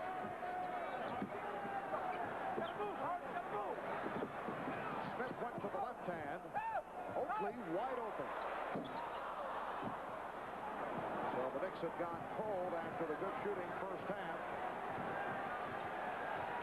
And Hakeem Olajuwon with only 2 points since late in the first quarter. Olajuwon tried to dish it off to Ori.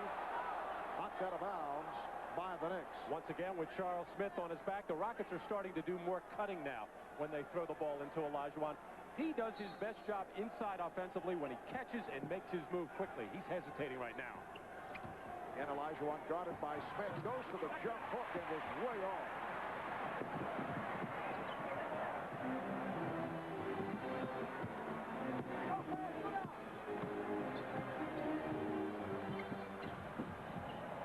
Oakley from Starks.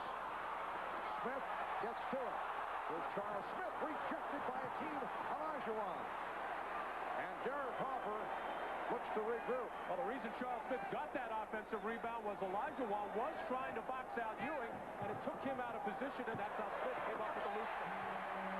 Derek Harper continues the excellent shooting.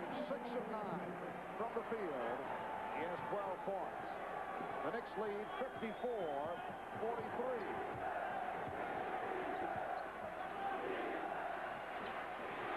Olajuwon lost it. Starks protecting it, getting it to Oakley, feeding Ewing.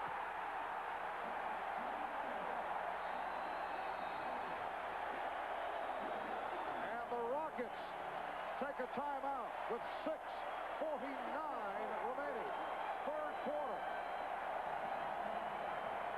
And this, the play of the night. The Knicks extend to a 13-point lead. I'm Tom Brokaw, NBC News in New York, and you are looking at live television pictures at dusk in Southern California. The white Bronco that you see on the freeway going right on your screen contains O.J. Simpson, a fugitive at large, charged with 2 counts of murder. We believe it is being driven by his lifelong friend, Al Cowlings, and they are headed toward O.J. Simpson's old neighborhood in Brentwood. We believe that Simpson's mother is at his Brentwood estate. Earlier, Simpson told a police dispatcher that he had a gun to his head, that he would hurt himself, but he wanted to see his mother. He's been on the run now for almost 8 hours. Since fleeing a home in the San Fernando Valley as police closed in on him to arrest him for 2 counts of brutal murder, his ex-wife and a young man. Shortly after, he was told as well by his lawyer that he could face the death penalty. We'll have continuing coverage of this very dramatic episode throughout the evening here on NBC. Now let's go back down to Madison Square Garden. Thank you, Tom. 6 minutes, 49 seconds remaining. Third quarter, the Knicks with their biggest lead, a margin of 13. They have outscored the Rockets 22-9 since the game was tied at 34 back in the second quarter. Thorpe drawing the foul. Patrick Ewing matched up with Otis Thorpe. Charles Oakley also involved, and Oakley is called for his third. For the first time in a long while, the Rockets do a good job of executing and getting the ball in excellent position right in front of the rim to Otis Thorpe. Got away with a little hook on Patrick Ewing before he got in the act of shooting. Mark, we've been talking so much about what the Houston guards have to do. Yes, they have to play much better, but really, without Hakeem Olajuwon playing well, and he is not having a particularly good ball game tonight at all, unable to get good shots or catch the ball, the Rockets going to have a very difficult time in this ball game. The big guy's got to get going. Ori for 3. Robert Ori with a 3-pointer, his second of the night. And the Knicks now lead 56-47. That's the 5th from downtown for the Rockets, 5 of 12. 3-pointers. Olajuwon jumping out, knocking it away from Starks. Shot clock at 5. Maxwell broke it up. Good hands by the Rockets. Olajuwon, who can do that, go out on the floor and chase smaller players and get steals, knock the ball loose. He's maybe going to try to get himself going at least at the defensive end, which might get him in turn going at the offensive end. Not running down. Down to 2, down to 1. Ewing, and 3.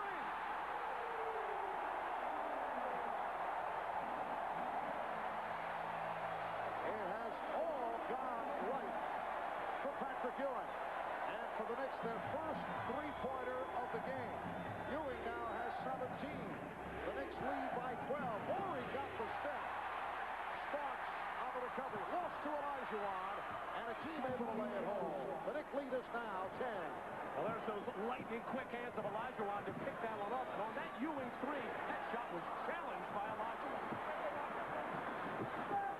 5:25 remaining in the third. Mark Albert, Matt Dukas, on Rashad, Hannah on Costas from Madison Square Garden. This game 5 of the best of 7 NBA Finals. Starks with the steal. 1 and 2 by Maxwell. And then Vernon able to brace the fall of John Starks. The shot clock winding down. Patrick Ewing falling back. You see double zeros there. He did get the shot off on time over the outstretched arm of Olajuwon, as Pat Riley loves that shot just like he called it. Knicks by 10 points. There's just under 5 minutes remaining in the third. Ewing setting the screen for Harper. Ford fires down to Smith. Kenny Smith brings the Rockets within 8. And for Smith, that is his second field goal. He has 6 points. Oakley down deep. And back comes Maxwell. So the Rockets carving into the lead. Thorpe stop. And Ewing protecting. The ball goes back to Houston.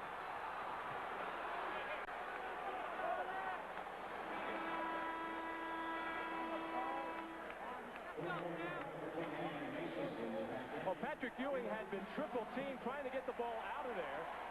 And John Starks, very upset that he couldn't pull down that outlet pass, gave a good hard kick over there at the scorer's table. A couple of phones went awry. John takes it out on the inanimate objects as well. He does. Charles Smith sitting down, replaced by Anthony Mason, who had the outstanding second quarter. Mason now back to guarding Olajuwon. And Akeem able to hit over Mason. Akeem Olajuwon has a good 5 inches on Anthony Mason, who's played him in very physical fashion and has done a good job. And a timeout has been called. Houston with a 10-3 run, now trailing by only 6 points. Well, in this third quarter, Pat Riley has had Charles Smith on Olajuwon, and now Mason, as Mace forces him to take this off the wrong foot. But Olajuwon's starting to warm up.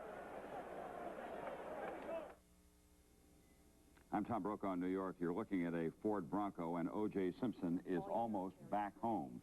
He's in that car. We're told that he has a gun. His mother is at his Brentwood estate, and apparently his lifelong friend, Al Cowlings, is driving him there, pursued by Los Angeles Live television helicopters and most of the Los Angeles County Sheriffs and California Highway Patrol units that are in the area. He has been in touch with a police dispatcher. He has said to the police dispatcher, I could hurt myself. I want to see my mother. There are people who are getting out of their cars. All the overpasses have been jammed. Many people, we're told, are sobbing. Others are saying, go, O.J., go. There's an enormous amount of affection for this man, but it must be remembered, he has been charged with 2 brutal murders under special circumstances, and he could face the death penalty. He remains a fugitive from justice, even as we watch him under these circumstances. What happens when he gets to his home, we cannot say. People are standing in the street. They have cleared the news media from the home. The home is just on the left of your picture, lower left-hand corner. He's pulling in there. What happens now? We cannot say. We are going Let's listen to the chopper pilot for just a few moments. What happens? There appear to be no barricades in front of the house. No. It's as if he has free access to drive in. There's the ground shot on your right-hand side. That is Rockingham and Ashford, and that is O.J. Simpson's house. And there's someone in the doorway there. Let's watch. Somebody is angry. Somebody's arguing with the driver. Police officers in the doorway, at least 3 of them there. They're moving the gentleman back, whoever that was. This is a very, very critical time. You can hear the sirens in the background.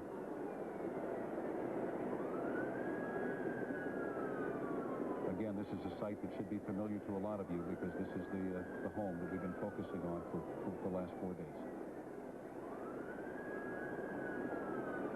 Officers with weapons at the ready. We've lost sight of the truck. We are trying to stay as far away as we can and still bring you the coverage of this.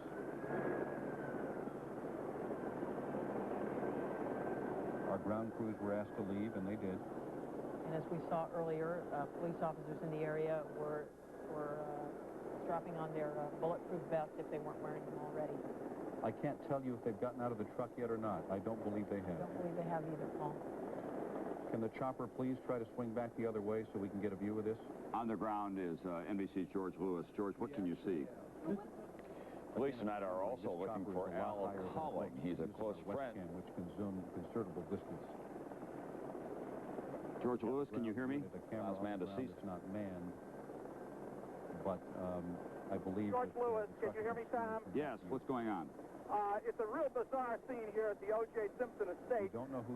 He just came screaming by with police in hot pursuit around the corner toward the estate, followed not only by police, but by a whole phalanx of people on motorcycles, bikers who were just curiosity-seeking. Yeah, we saw that, George. Could you see him in the car? Yes, I saw him in the car. I'm not sure that he had a gun pointed toward his head. He came by at a rapid rate of speed and turned down the road toward the estate. The air here is absolutely filled with helicopters, news choppers, police choppers all over the place. A huge crowd being kept at bay by the Los Angeles Police Department, presumably now trying to negotiate with O.J. Simpson as he's on the grounds of the estate. We cannot see anybody talking to him directly. Somebody greeted him and began what appeared to be a very vigorous argument. He was pulled inside the house by uniformed officers who were in the home, obviously. Do you know, George, is Mrs. Simpson his mother in the house? We've heard conflicting reports on that, Tom. We heard she was there earlier, and then we heard that the house had been evacuated and that only policemen were inside. We have no way of confirming either of those accounts at this point. Can you see the white Bronco from where you're standing? I can see it on television from the chopper, but we can't tell whether he's still in the car or not.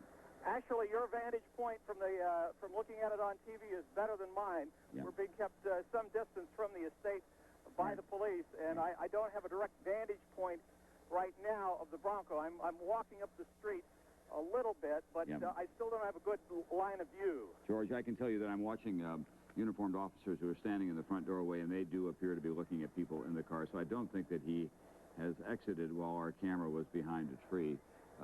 Are all the police officers there in bulletproof vests, and do they have their weapons at the ready? No, they are not in bulletproof vests, and they do not have their weapons drawn. There's a mixture of Los Angeles policemen, California highway patrolmen, and policemen from some of the outlying suburbs, and they do not appear to be preparing for any kind of standoff.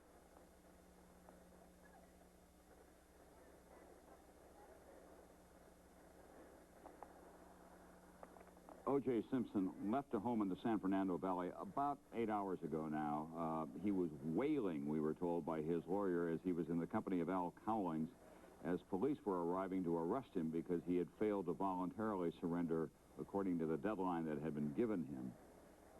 He faces the possibility of a trial and the death penalty because he has been charged with 2 counts of homicide, willfully, unlawfully, and with malice, we're told by the district attorney.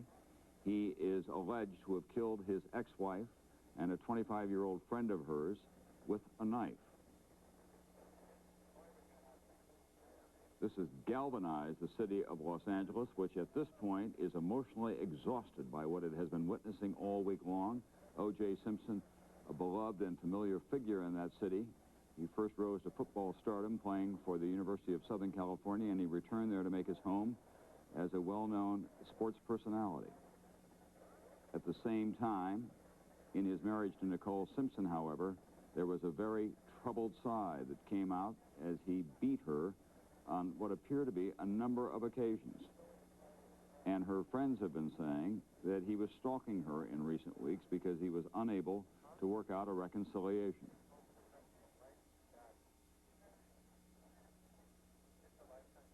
For those of you who've been watching the game, the third quarter has just ended 61-61.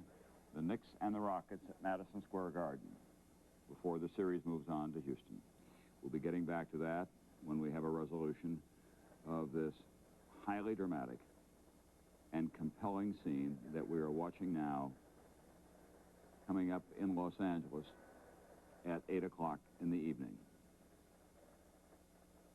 Appears to be a soft summer evening with a scene that is playing out that no scriptwriter, no dramatist could possibly conceive.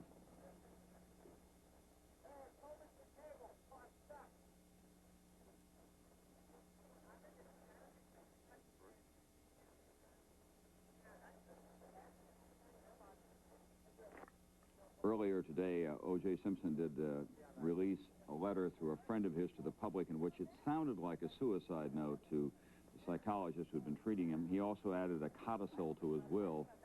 He said that he could not go on because no matter what the outcome of all this, people would always stop and point. No one can argue with that conclusion. He asked the press to leave his children alone. Whatever happens, let them live in peace.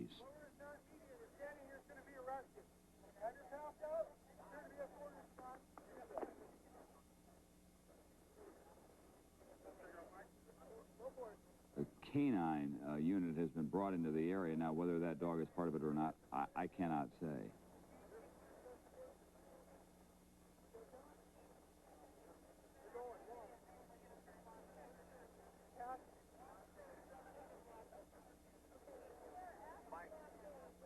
There is a telephone in the car. There could be negotiations underway.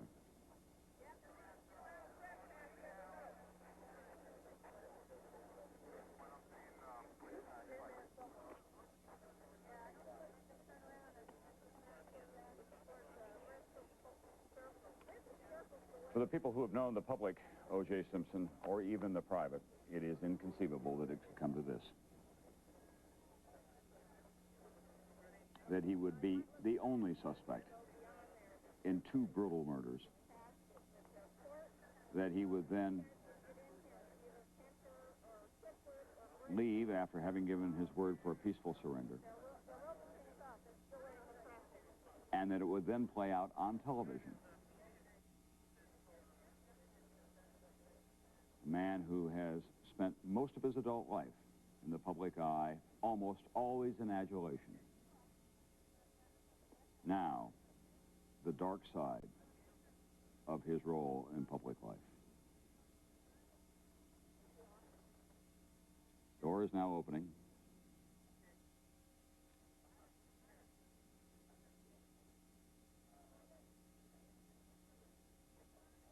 That's Al Cowlings, we believe. O.J. is said to be wearing a yellow golf shirt. Al Cowlings, whoever it was, walked with his arms outstretched. No one knows O.J. Simpson better than Al Cowlings. They played high school football together, junior college football together. They played at SC and the Buffalo Bills.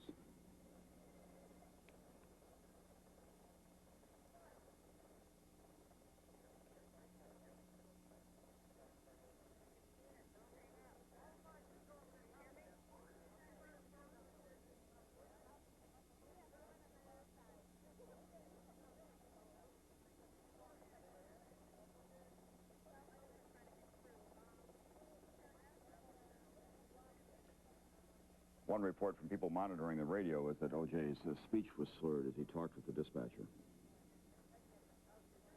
We believe, for those of you who are just joining us, that he is in that car by himself now. Tom Brokaw? Yes, George. Yes, as he drove by here, it was obvious that he was the only occupant of the vehicle. He was alone in the car. Was O.J. driving? He was driving, and excuse me, officer, I do have ID. I'm on the air live at this moment. Hold on, I'm being questioned by a policeman, Tom. Hold on a second, I got to show my ID. Okay, fine. And I am on the air live right now, sir. Please let me do my job. Okay. Sorry about that. The policemen are being very tight about security. They're trying to get all of the civilians out of here and leave it just to the media. George, I'm not sure that he was driving because the man who just got out of the driver's side I don't think was O.J. Really? No. And the reports that we'd have from California Highway Patrol was that Cowlings was driving. O.J. was in the back seat. He may have ducked down as he went by. Or He may have ducked down. He went by here extremely fast. Right. It appeared to be O.J. at the wheel, but you know it was impossible to tell because it was so rapid. Well, they're the same age, and they were both football players, and under the circumstances, that would be understandable. Yeah.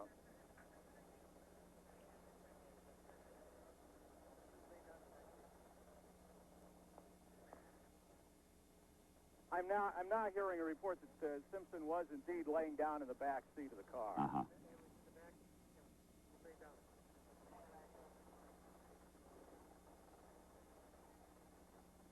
We've had that bit of confusion all evening long as to how many occupants there were of the car were inside the car. At one point, the California Highway Patrol was reporting only one man inside the car.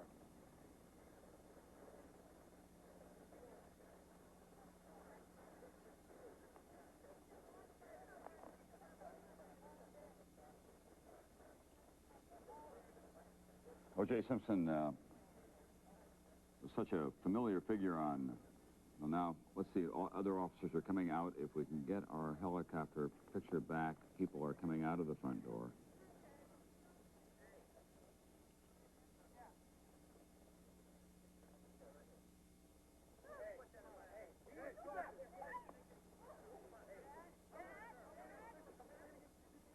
Can we hear the helicopter pilot?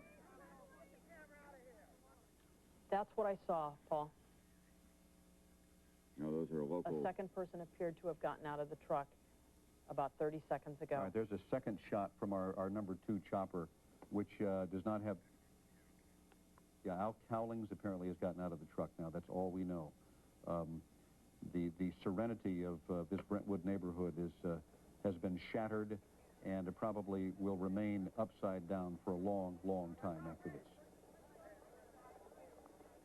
We are with you on this. We are watching as it unfolds. Keep in mind we have no crews on the ground. Now there's somebody back at the door of the helicopter, pointing in some direction. Get a closer shot of that. That appears to be the same man who left earlier. They're trying to get people to move back. I think that may be Al Cowlings. I can't say. It does look like the same man who exited the car earlier. Simpson is in an obviously deeply distressed state of mind, enormously paranoid perhaps about exiting that car, ringed by police, wanted for murder. And I think what he was motioning to there were officers who were just off to the side of the car.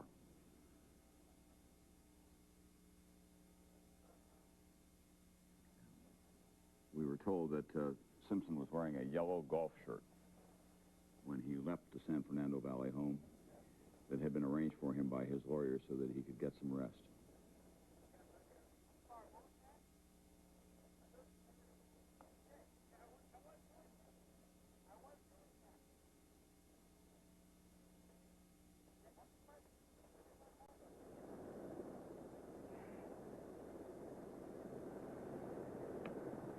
Score now 65-61 Houston. We're in the fourth quarter.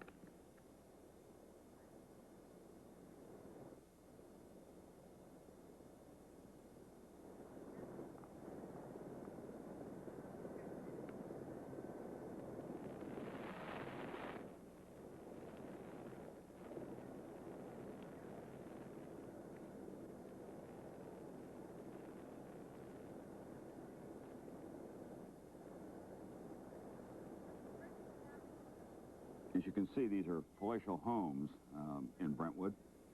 It is one of the upscale neighborhoods in Los Angeles. For those of you familiar generally with Southern California, but not generally with this, it is just west of UCLA, across what is called the San Diego Freeway.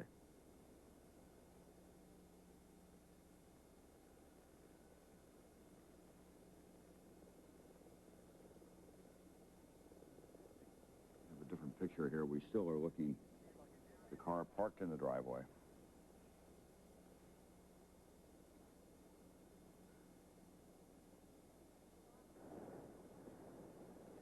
Can only imagine the torment of the families of Nicole Simpson and young Mr. Goldman, who were so brutally killed last week, as they watched this.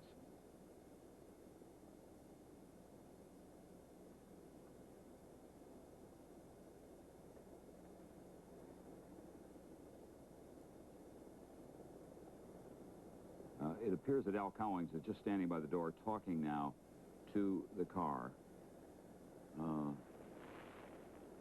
Or someone is, dressed an African-American male, now talking to a police officer in the doorway. Very delicate negotiations appear to be underway.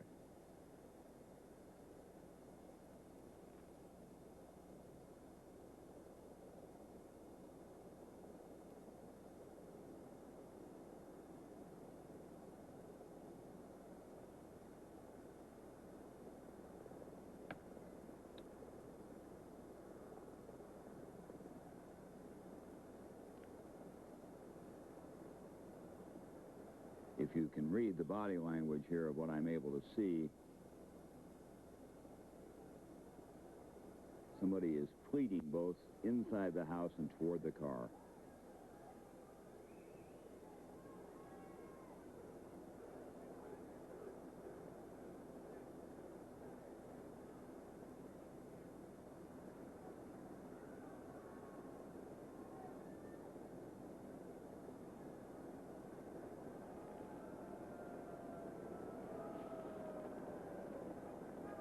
Now, the man who is in the window is looking into the back seat and talking to someone again, the person who is at the front door. Runs his hand over his head.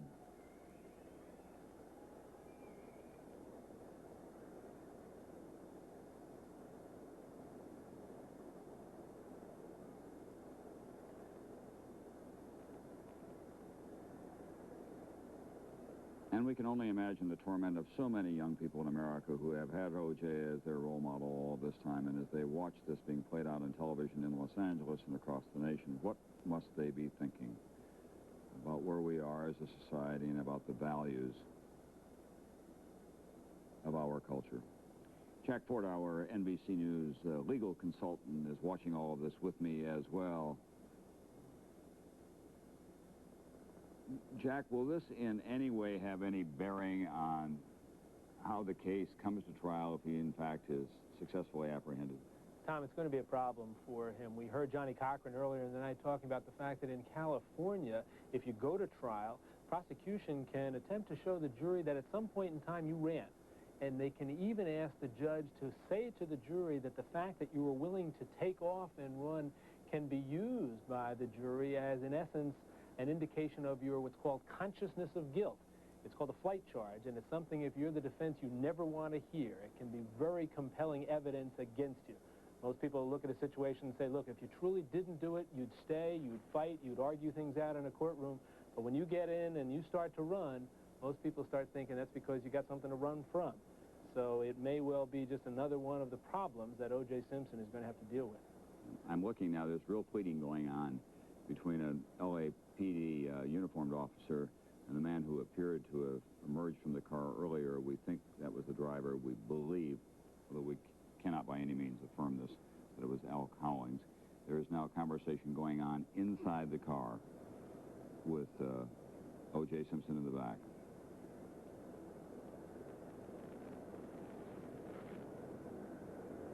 The police will begin to run out of patience, because this is a very unstable situation for them. All these people gathered, a man with a gun.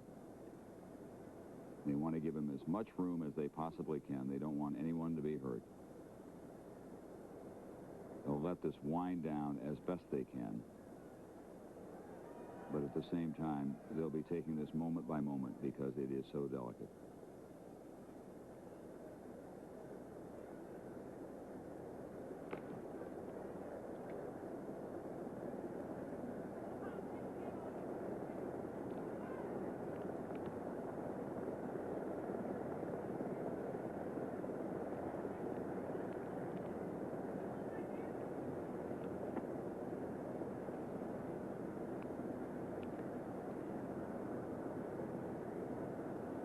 Okay, as soon as there is some kind of a resolution of all of this, we'll be back. Let's go back now to Madison Square Garden. Thank you, Tom. As we mentioned earlier, it is difficult to make the transition from what is taking place in Southern California, but of course we will keep you posted on developments. And we're ready to go back to Tom Brokaw and NBC News coverage here at Madison Square Garden. 6:49 remaining in the third. The Knicks now lead by 1. We'll bring you up to date when we come back after these words from your local station. Catch the Rockets postgame report only on Channel 2. This copyrighted telecast of the National Basketball Association may not be retransmitted, reproduced, or rebroadcast without the express written consent of the NBA. Back at Madison Square Garden in New York, Marv Albert with Matt Guokas. 6:49 left in the fourth quarter. In the third, the Rockets turned it around after trailing by as many as 13, ending the quarter with an 18-5 run. Akeem Olajuwon coming up big after a quiet first half. Rockets 5 of 8 from the field in the fourth quarter. Knicks have outscored the Rockets 11-10 thus far in the fourth. And Patrick Ewing overall with 25 points and 11 rebounds. Knicks by 1. Olajuwon giving the Rockets a 1-point lead with 6.5 remaining in this fourth quarter. Game 5 of the best of 7. The series shifting back to the Summit in Houston on Sunday. The series tied at 2. Here's Mason. Ewing soaring for the rebound. And they will jump it up as Mason hits the deck along with Herrera. The Knicks at one point went 5 minutes and 5 seconds without a field goal back in the third quarter. Anthony Mason getting in there, trying to come away with that offensive rebound, getting all tied up with Carl Herrera, who had an excellent first half. Herrera, that is, and has come up with a couple of big field goals here in the fourth quarter. And a big reason for the comeback of Houston is Olajuwon has been much more assertive when he gets the ball. Not hanging with it, not being tentative, making his move quickly. And, of course, Patrick Ewing is just having a monster game in every area. Yes, 25 points, 12 rebounds, 6 blocked shots.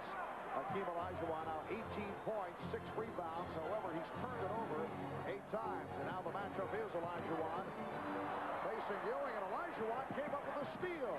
Rockets by 1. 5:50 to go in this fourth quarter. Olajuwon played by Oakley. Goes for the fadeaway. Yes. And the Rockets now lead 75-72. Knicks with Hopper and Starks at the guards. Ewing, Mason, Oakley up front.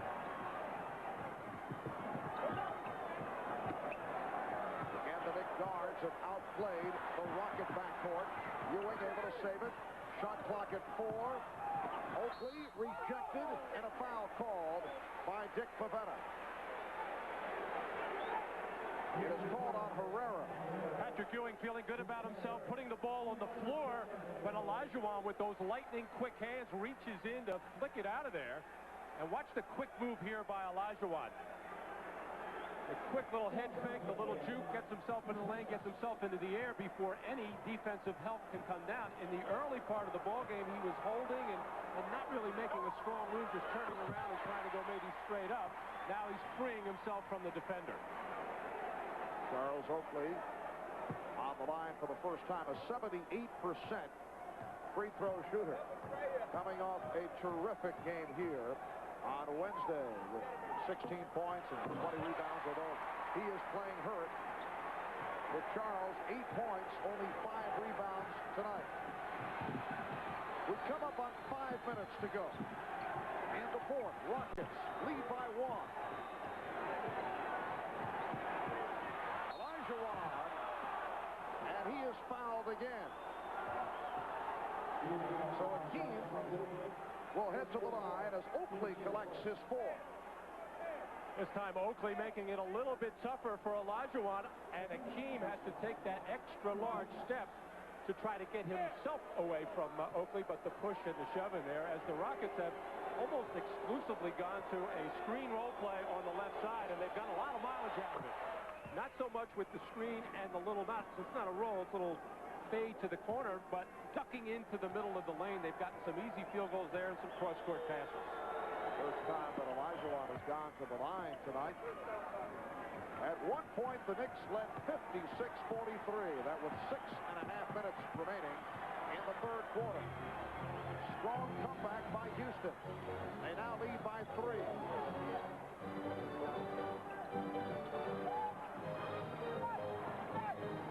Oakley, and he was fouled by Olajuwon. That's his second. Well, that's 2 occasions where Charles Oakley has had openings inside and has taken it very strong to the basket. He gathered his feet very well there on a sore left ankle, a bruised right foot. Knew he was in a heap of trouble against Olajuwon, who has blocked many of his shots throughout this series, but the body contact forced by Oakley gets him back on the free throw line. And the Knicks 8 of 9 from the line here in the fourth quarter. Interesting to see Kenny Smith out there getting the finish so far. He finished in game 1 the last couple of minutes and made a big play for Houston on a pick-and-roll play, penetration kickoff to Otis Thorpe. But since then, it's been primarily Sam Cassell finishing up at the point guard position. Kenny Smith getting the call so far. Houston by 1. Rockets with the excellent shooting, as you see, in the second half. Olajuwon played by Ewing. Again to the fadeaway. Hakeem Olajuwon converting with another fadeaway jump shot. He's 11 of 17, 24 points. Rockets 79, the Knicks 76. Starks. John Starks on a finger roll drive brings the Knicks within 1. Well, he tried to look off Olajuwon, unable to do it. Akeem stayed with him, but he was still able to finger roll over his arm. Well, the Knicks have been involved in a couple memorable Game 5s earlier in the playoffs. Olajuwon had the shot stopped by Ewing.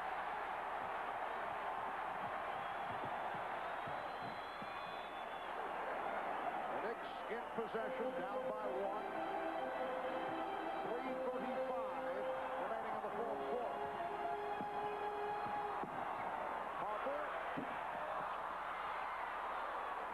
And back come the Rockets. You recall Game 5 of the Knicks-Chicago series at the Garden, the game that saw Scottie Pippen foul Hubert Davis, and that ended up with the Knicks winning it at the foul line. Olajuwon likes to use that shoulder to create some space, bump into Ewing, and push back. Patrick did a good job of holding his ground. Olajuwon still able to get it, as Sam Cassell extremely happy with it.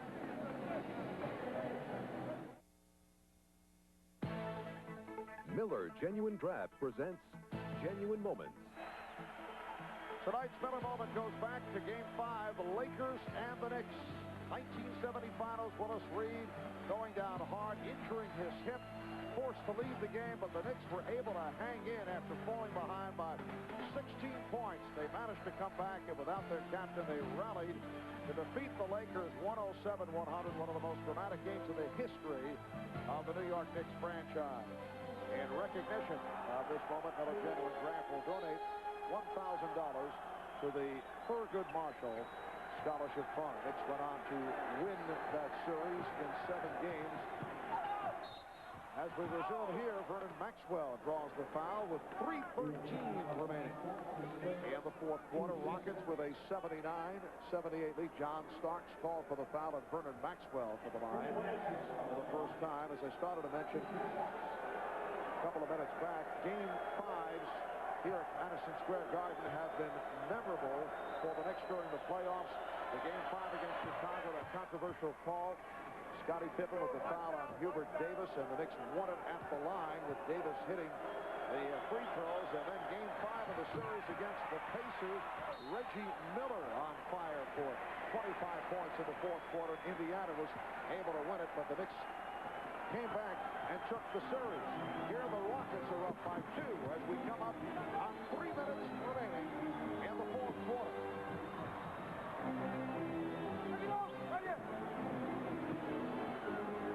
Ewing able to get down deep. And the back tap handled by the Rockets.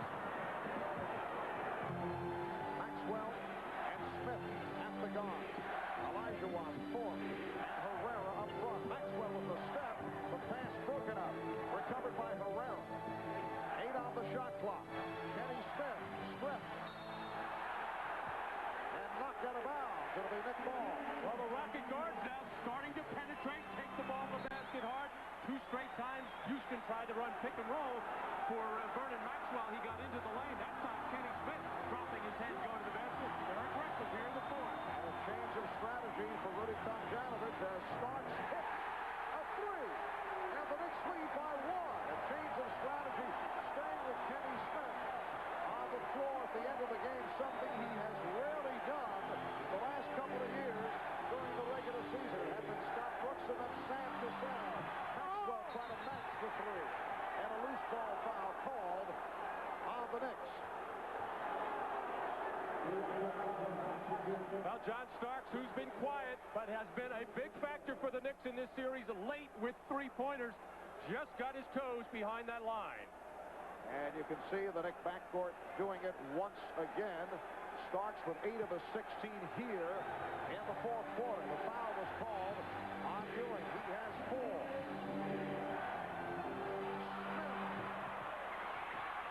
Rebound, Herrera rejected by Ewing. Harper ahead of the field, and he is fouled by Smith. The Knicks looking for a flagrant foul call.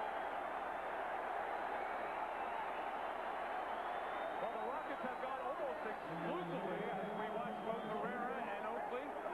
And they took exception to the New York Knicks with that hard foul on Derek Harper trying to finish off that fast break play.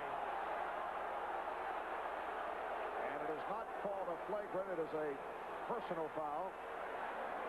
As Carl Herrera worked himself in to get the offensive rebound.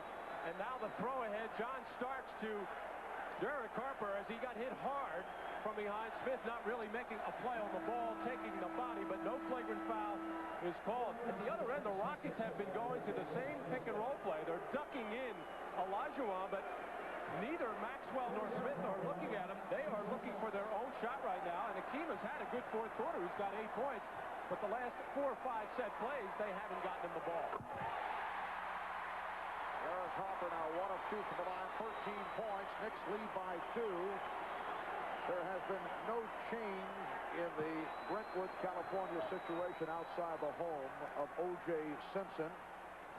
If developments warrant, we will switch back to Tom Brokaw and NBC News. A minute 50 to go in the fourth. The crowd reacts with the Knicks up by 3 and the Rockets calling for time. The NBA on NBC is brought to you by Visa. It's everywhere you want to be. By Budweiser, Beechwood aged for a crisp, clean, classic taste. And by Toyota and their full line of quality cars and trucks. Toyota, I love what you do for me. The Knicks with an 83-80 lead, and they have been sparked by the best all-around performance of these finals by Patrick Ewing, who a moment ago came up with his 8th blocked shot that ties a finals record. Bill Walton had 8, 77 for Portland, and Akeem Olajuwon with 8 in the NBA Finals in 1986. Ewing, 11 of 21, 25 points, 12 rebounds, plus the 8 blocks. His season high, 6 blocks. The Knicks 83, the Rockets 80. A minute and 50 to go in the fourth. Rockets open up this fourth quarter red hot. In a game of the first 12, they missed the last 4. Sam Cassell has come on for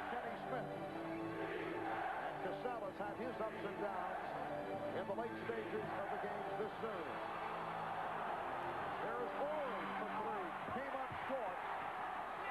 And Starks feeds it ahead. Harper gets it down. And Mason gives the Knicks a 5-point lead.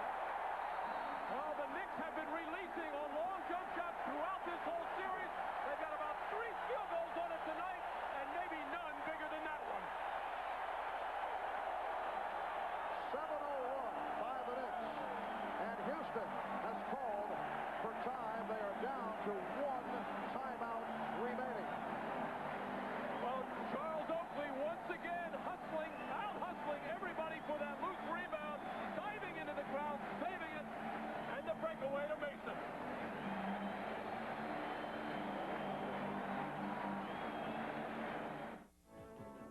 We're talking rocket ball. It's clear. This year is our year. We're number 1. Lead, and the pattern has remained the same. The team that has come up with more rebounds has pulled out the victory right through the series, and tonight the Knicks have had the edge off the ball. I'm an Indian outlaw. When a brand new artist, on the strength of... Minute 25, it is Houston ball as we resume. The Rockets do have 1 timeout left. And the Knicks have 3 and a 20. The Knicks with the last 7 points. A 7-0 run. Fourth gets it in for Olajuwon.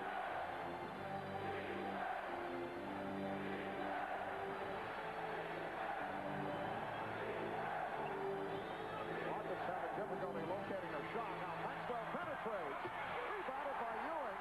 Lost Olajuwon on the steal. Finds Orey, and he's fouled.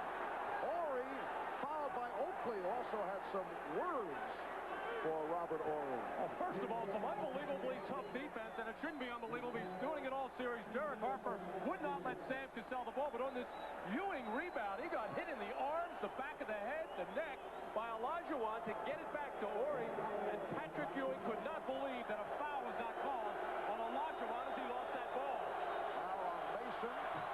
Orey on the line for the first time tonight. Robert Orey, a 73%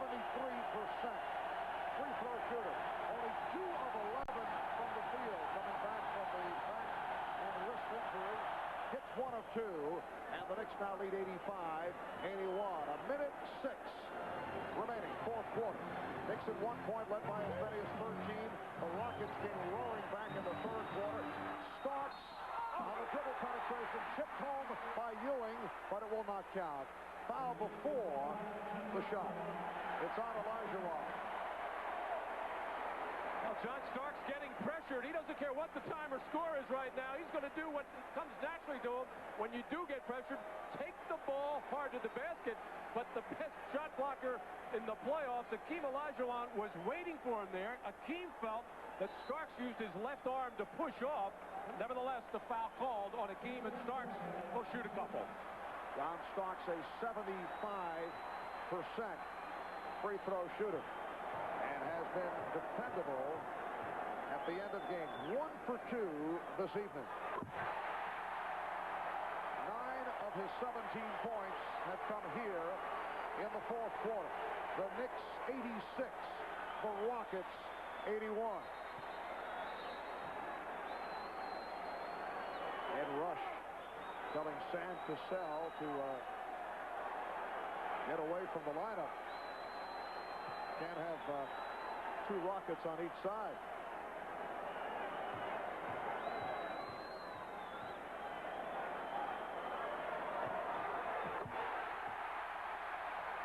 The Knicks lead by 6 as they seek to go back to Houston up 3 games to 2. Olajuwon setting up for a 3 that cuts in and gives it up. Olajuwon. Ewing lost it. Rebound Orey. Rebound Thorpe. We're down to 35 seconds. And Ed Rush calling a jump ball. Well, a very tentative sequence there by the Houston Rockets. Olajuwon first thought about a three-pointer, then ducked in, hesitated on the shot, put it up there, and then a whole bunch of Rockets keep getting cracks at it before Ewing got stripped. And watch this, Orey no good, Thorpe can't get it down, hang in there to keep the ball alive, and nobody can get a handle on it. The Knicks are calling for a 20-second timeout. A 9-1 run by the Knicks. And the Rockets have missed their last 8 shots. 33 and 8/10 seconds to go. We'll be right back. If the Knicks can hang on here over the final 33 and 8/10 seconds, they'll take a 3-2 lead in the best of 7. Only twice in NBA Finals history, a team down 3-2 has won Game 6 and 7 at home to win the title. Pat Riley's Lakers did it in 1988, and the Syracuse Nats did it in 1955. And the Knicks gain off the turnover. The foul is given by Cassell. That is his 6th. 28 seconds to go. And with the Rockets over the limit, Mason will go to the line.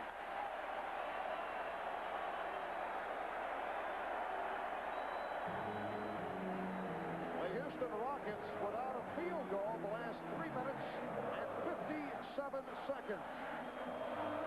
And Cassell departs only 2 of 5.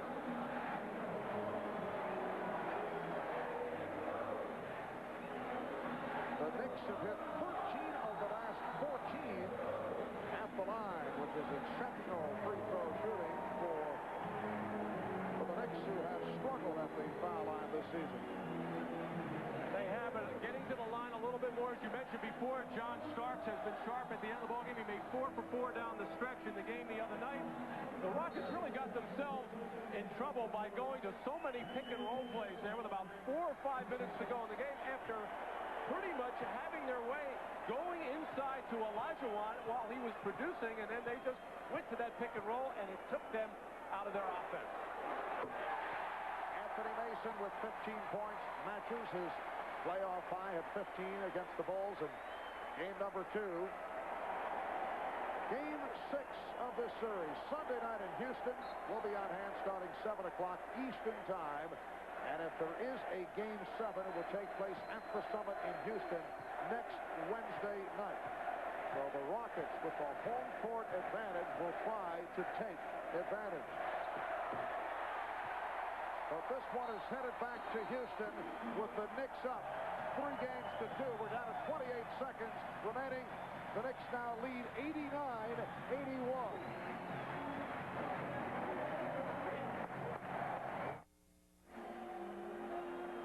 Back in Madison Square Garden, the New York Knicks with an 89-81 lead on the Houston Rockets.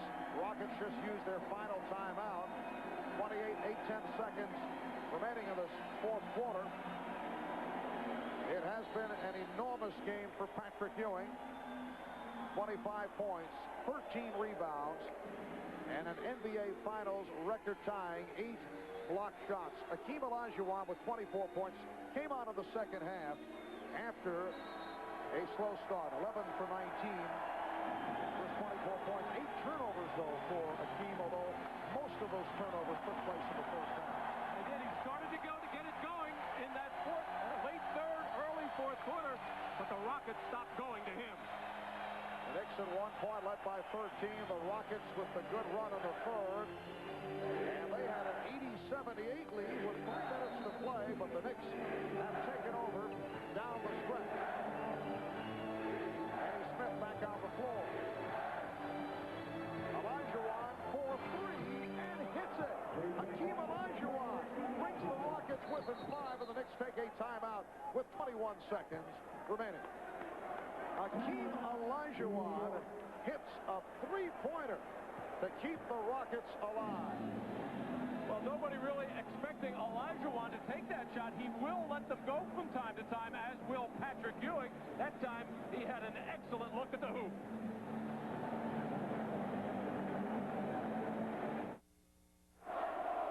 The chant of one more from the crowd here at Madison Square Garden, although this one is not over with 22 seconds remaining. Game number 6 back in Houston. Remember, it's a 7 o'clock Eastern start. 7 o'clock Eastern time, 4 o'clock Pacific time. The New York Knicks and the Houston Rockets in game number 6. There's been lots of cheering here in the New York area throughout the day. The Stanley Cup champion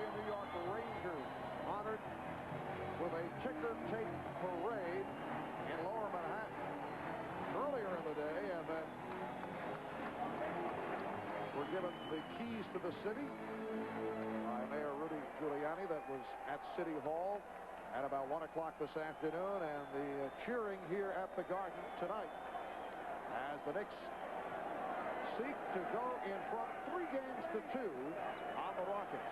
Mario Ellie has checked back in. Mason inbounding and throws it away. The pass intended for Starks, and it will be Houston ball. Well, the Knicks wanted Anthony Mason to run the baseline, which you can do after a made field goal. You see the quizzical look on Pat Riley's face, but as he kind of stopped underneath the basket, and the backboard really blocked him, and he had to throw it on such a low trajectory and fired way over the head of John Stark. Clock was readjusted. 22 and 2/10 seconds remaining. Rockets do not have any timeout, so they must get it in. They're down by only 5 off that 3-point shot by Akeem. The second of the playoffs. Ball knocked away by Ewing and handled by Mason, who was fouled by Ellie. With the Rockets over the foul limit, Mason will go to the line. He's 4 for 6 at the line. 19 seconds remaining now before. Oh, the whole Knicks holding their men on that underneath out-of-bounds play, and nobody could break free. They just lobbed the ball up in the area of Olajuwon, and Patrick Ewing got the long left arm up there to knock it loose to Anthony Mason. It's been an outstanding game for Mason. 16 points, 9 rebounds. Now he is 4 of 7 from the line. The Knicks have done the job at the line in the fourth quarter. They're 14 of 16.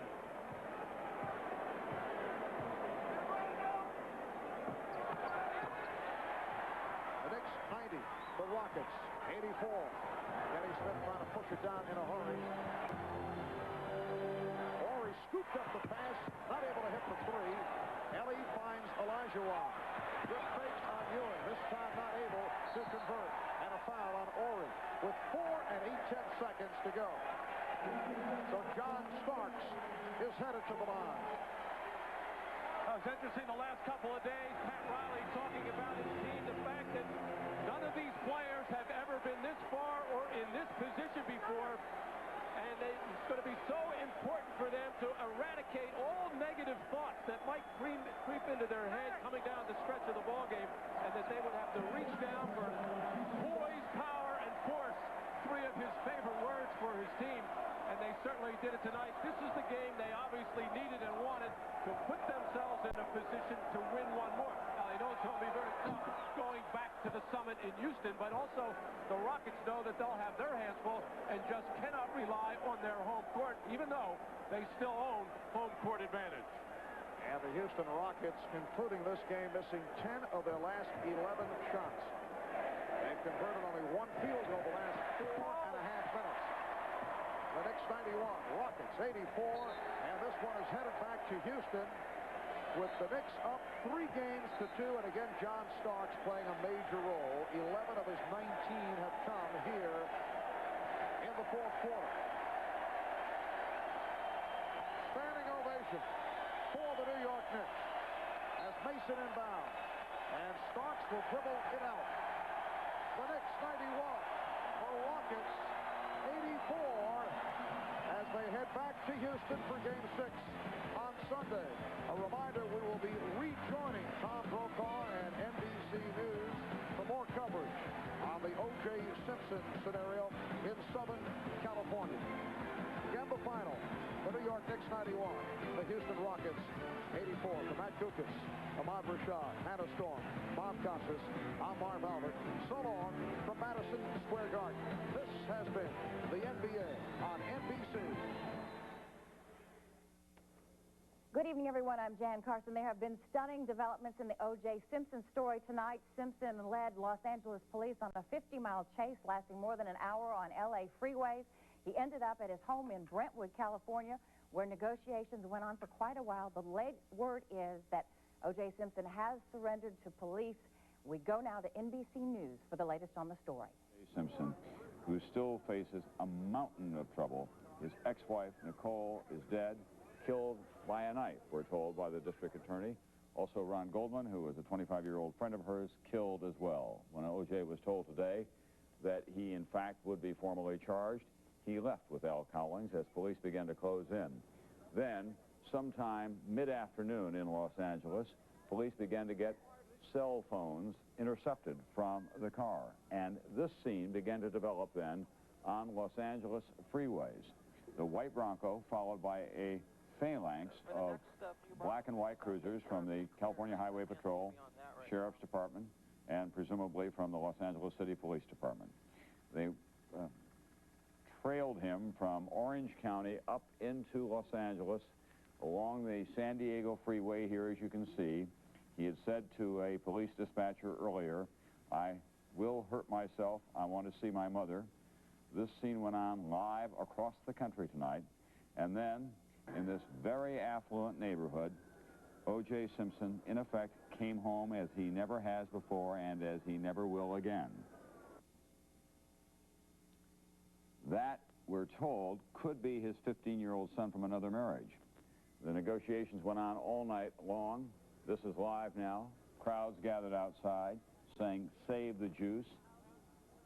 Go, juice, go." People stopped along the freeways to cheer, to sob, to express their condolences. They must have been in a state of kind of new wave television shock as well, to be an extra, if you will, in this live electronic drama. George Lewis is just outside now. George? Yes, we've just been told by the Los Angeles police that they're going to have a news conference very shortly at their downtown headquarters. We've seen Simpson friends and family members hugging and kissing each other in jubilation with the news that he has surrendered without doing anything violent to himself. A very happy group of people standing just in front of us here, about a block east of the Simpson mansion. There's a huge crowd of onlookers still waiting to see what's going to happen. We don't know how soon O.J. Simpson may be transported into custody away from here. We're awaiting that word now, Tom. All right, thank you very much, George Lewis. We want to tell you as well that it has been a day of one developed more shocking and stunning, more breathtaking than the next. First, the news this morning that he would be formally charged, then a press conference at the police headquarters that he was a fugitive, that he had not surrendered as he had promised that he would. Then this evening, we had a news conference by his lawyer, Robert Shapiro, describing the scene at the home today as he tried to prepare him to surrender. Shapiro, doctors and psychologists went upstairs. O.J. and Al Collins decided to make a run. At that point, O.J. left behind letters.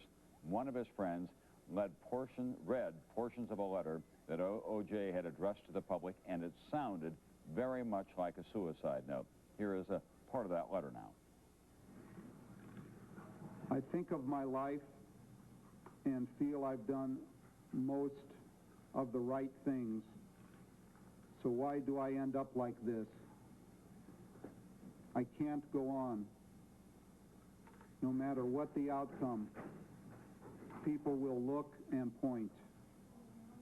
I can't take that. I can't subject my children to that. This way, they can move on and go on with their lives. Please, if I've done anything worthwhile in my life, let my kids live in peace from you, the press. That was O.J. Simpson in a letter that he wrote earlier today. He also wrote and sealed a letter to his mother and to his children. We're told by his lawyer, Robert Shapiro, that he had a telephone conversation with his personal lawyer and added a codicil to his will. All the signs indicated that he was preparing to do something to take his life. The psychologist who'd been working with him said that that was a suicide note. Others who had been around him said he had been extraordinarily depressed. They were worried that he, in fact, could commit suicide. But tonight, he has surrendered peacefully. Obviously, he has had second thoughts, although during the course of that long car chase, he was holding a gun to his head, we're told, at one point. His lawyer, Robert Shapiro, described in fairly vivid detail just what happened at the house that they had rented in the San Fernando Valley. He went out there this morning. O.J. was just getting up when he told him what he faced: 2 charges of murder with special circumstances. That means it was a double homicide, the possibility of the death penalty in California. It was also described as a murder that was committed willfully and with malice with a knife that O.J. then was examined by doctors for his physical condition. He had the services of a psychologist there with him, also a criminal pathologist who had been flown in from New York, and another criminologist from the state of Connecticut. After he made his preparations and missed a couple of deadlines for his voluntary surrender, then the professional staff went upstairs to confer. O.J. was downstairs with Al Cowlings. At that point, police were arriving to make an arrest because he had not yet come in. Shapiro said he heard O.J. wailing, and then they took off, apparently, in that white Bronco. With me now is NBC's legal consultant, Jack Ford. Jack, I've been doing journalism for a little more than 30 years now, and I've been a pretty good student, I think, of this kind of situation. There's been nothing like it that I can remember in the annals of American criminal history. Can you remember anything like this that you read about in your legal education? Tom, you're 30 years in the journalism business, my 18 years as a prosecutor and defense attorney. I can't remember anything that mirrors this at all. In addition to being a frightening twist in the case, it's created some major legal complications for O.J. Simpson. If he ever had any hope of being released on bail pending a trial in this case, that hope has vanished into the California night. In addition to that, now if this case does go to trial and he's taking the position that he's not guilty, prosecutor may well be able to stand up and describe this chase to the jury, might even be able to play the video of the tape to the jury, and then ultimately argue to the jury and ask the judge to instruct them that they can consider this entire flight episode as evidence of his guilt, as evidence that in his own mind he knew he was guilty, and as a result, he decided he had to run away. So this has fortunately not ended up in a tragedy, an additional tragedy, but it has become something of a legal tragedy for O.J. Simpson. Conversely, could his lawyers, whoever they turn out to be, make the claim that this behavior was so bizarre that this was a man who has not been in complete charge of his faculties? Tom, if you had to guess what sort of defenses are going to be woven through this case, I would hazard the guess that you're going to see one of these emotional types of defenses. Clearly, when he was being treated by a psychiatrist here, we heard his lawyer talk about the fact that he was actually being medicated. It does set the stage for a defense attorney to walk in and say, look, this is not what it looked like. This is not somebody who was fleeing because he knew he had committed a double homicide and he was trying to get away. It's a man who had become so overwhelmed by his own distress and his personal depression that he couldn't deal with it anymore. So please, you would argue to the jury, don't look at this as some indication that O.J. Simpson's a criminal. Look at it as if he's a man that was just inundated with pressures that no one could ever deal with. And they have to hope that the jury might agree with that. Jack, this is the kind of situation in which it's virtually impossible to set a jury anywhere in America that has not been witness to some of the events that we're seeing here today, is not familiar with what has been going. How in the world do you assemble a fair panel? That's going to be the major hurdle, just the first major hurdle in the case, Tom.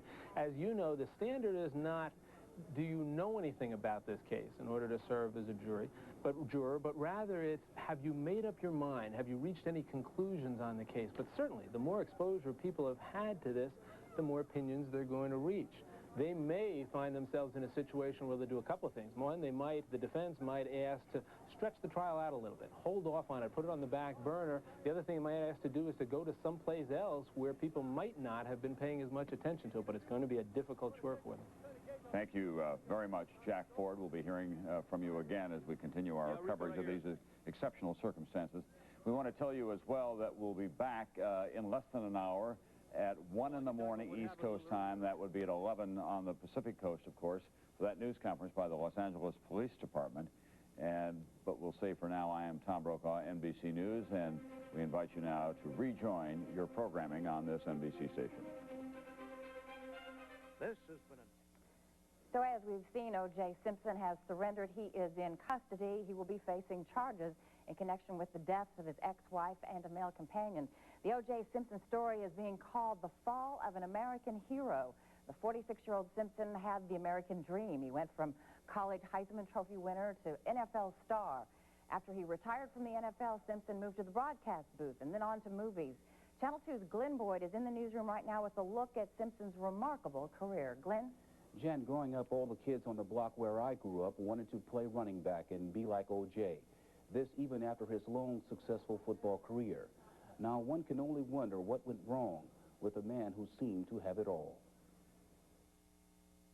Those who worshipped the ground he ran on simply called him the Juice. His smooth, graceful stride made his spectacular runs look effortless. His storied career began at Southern Cal, where in just 2 years he rushed for more than 3,000 yards. There he won the Heisman Trophy. In 1969, he rushed into the NFL, the Buffalo Bills' #1 pick.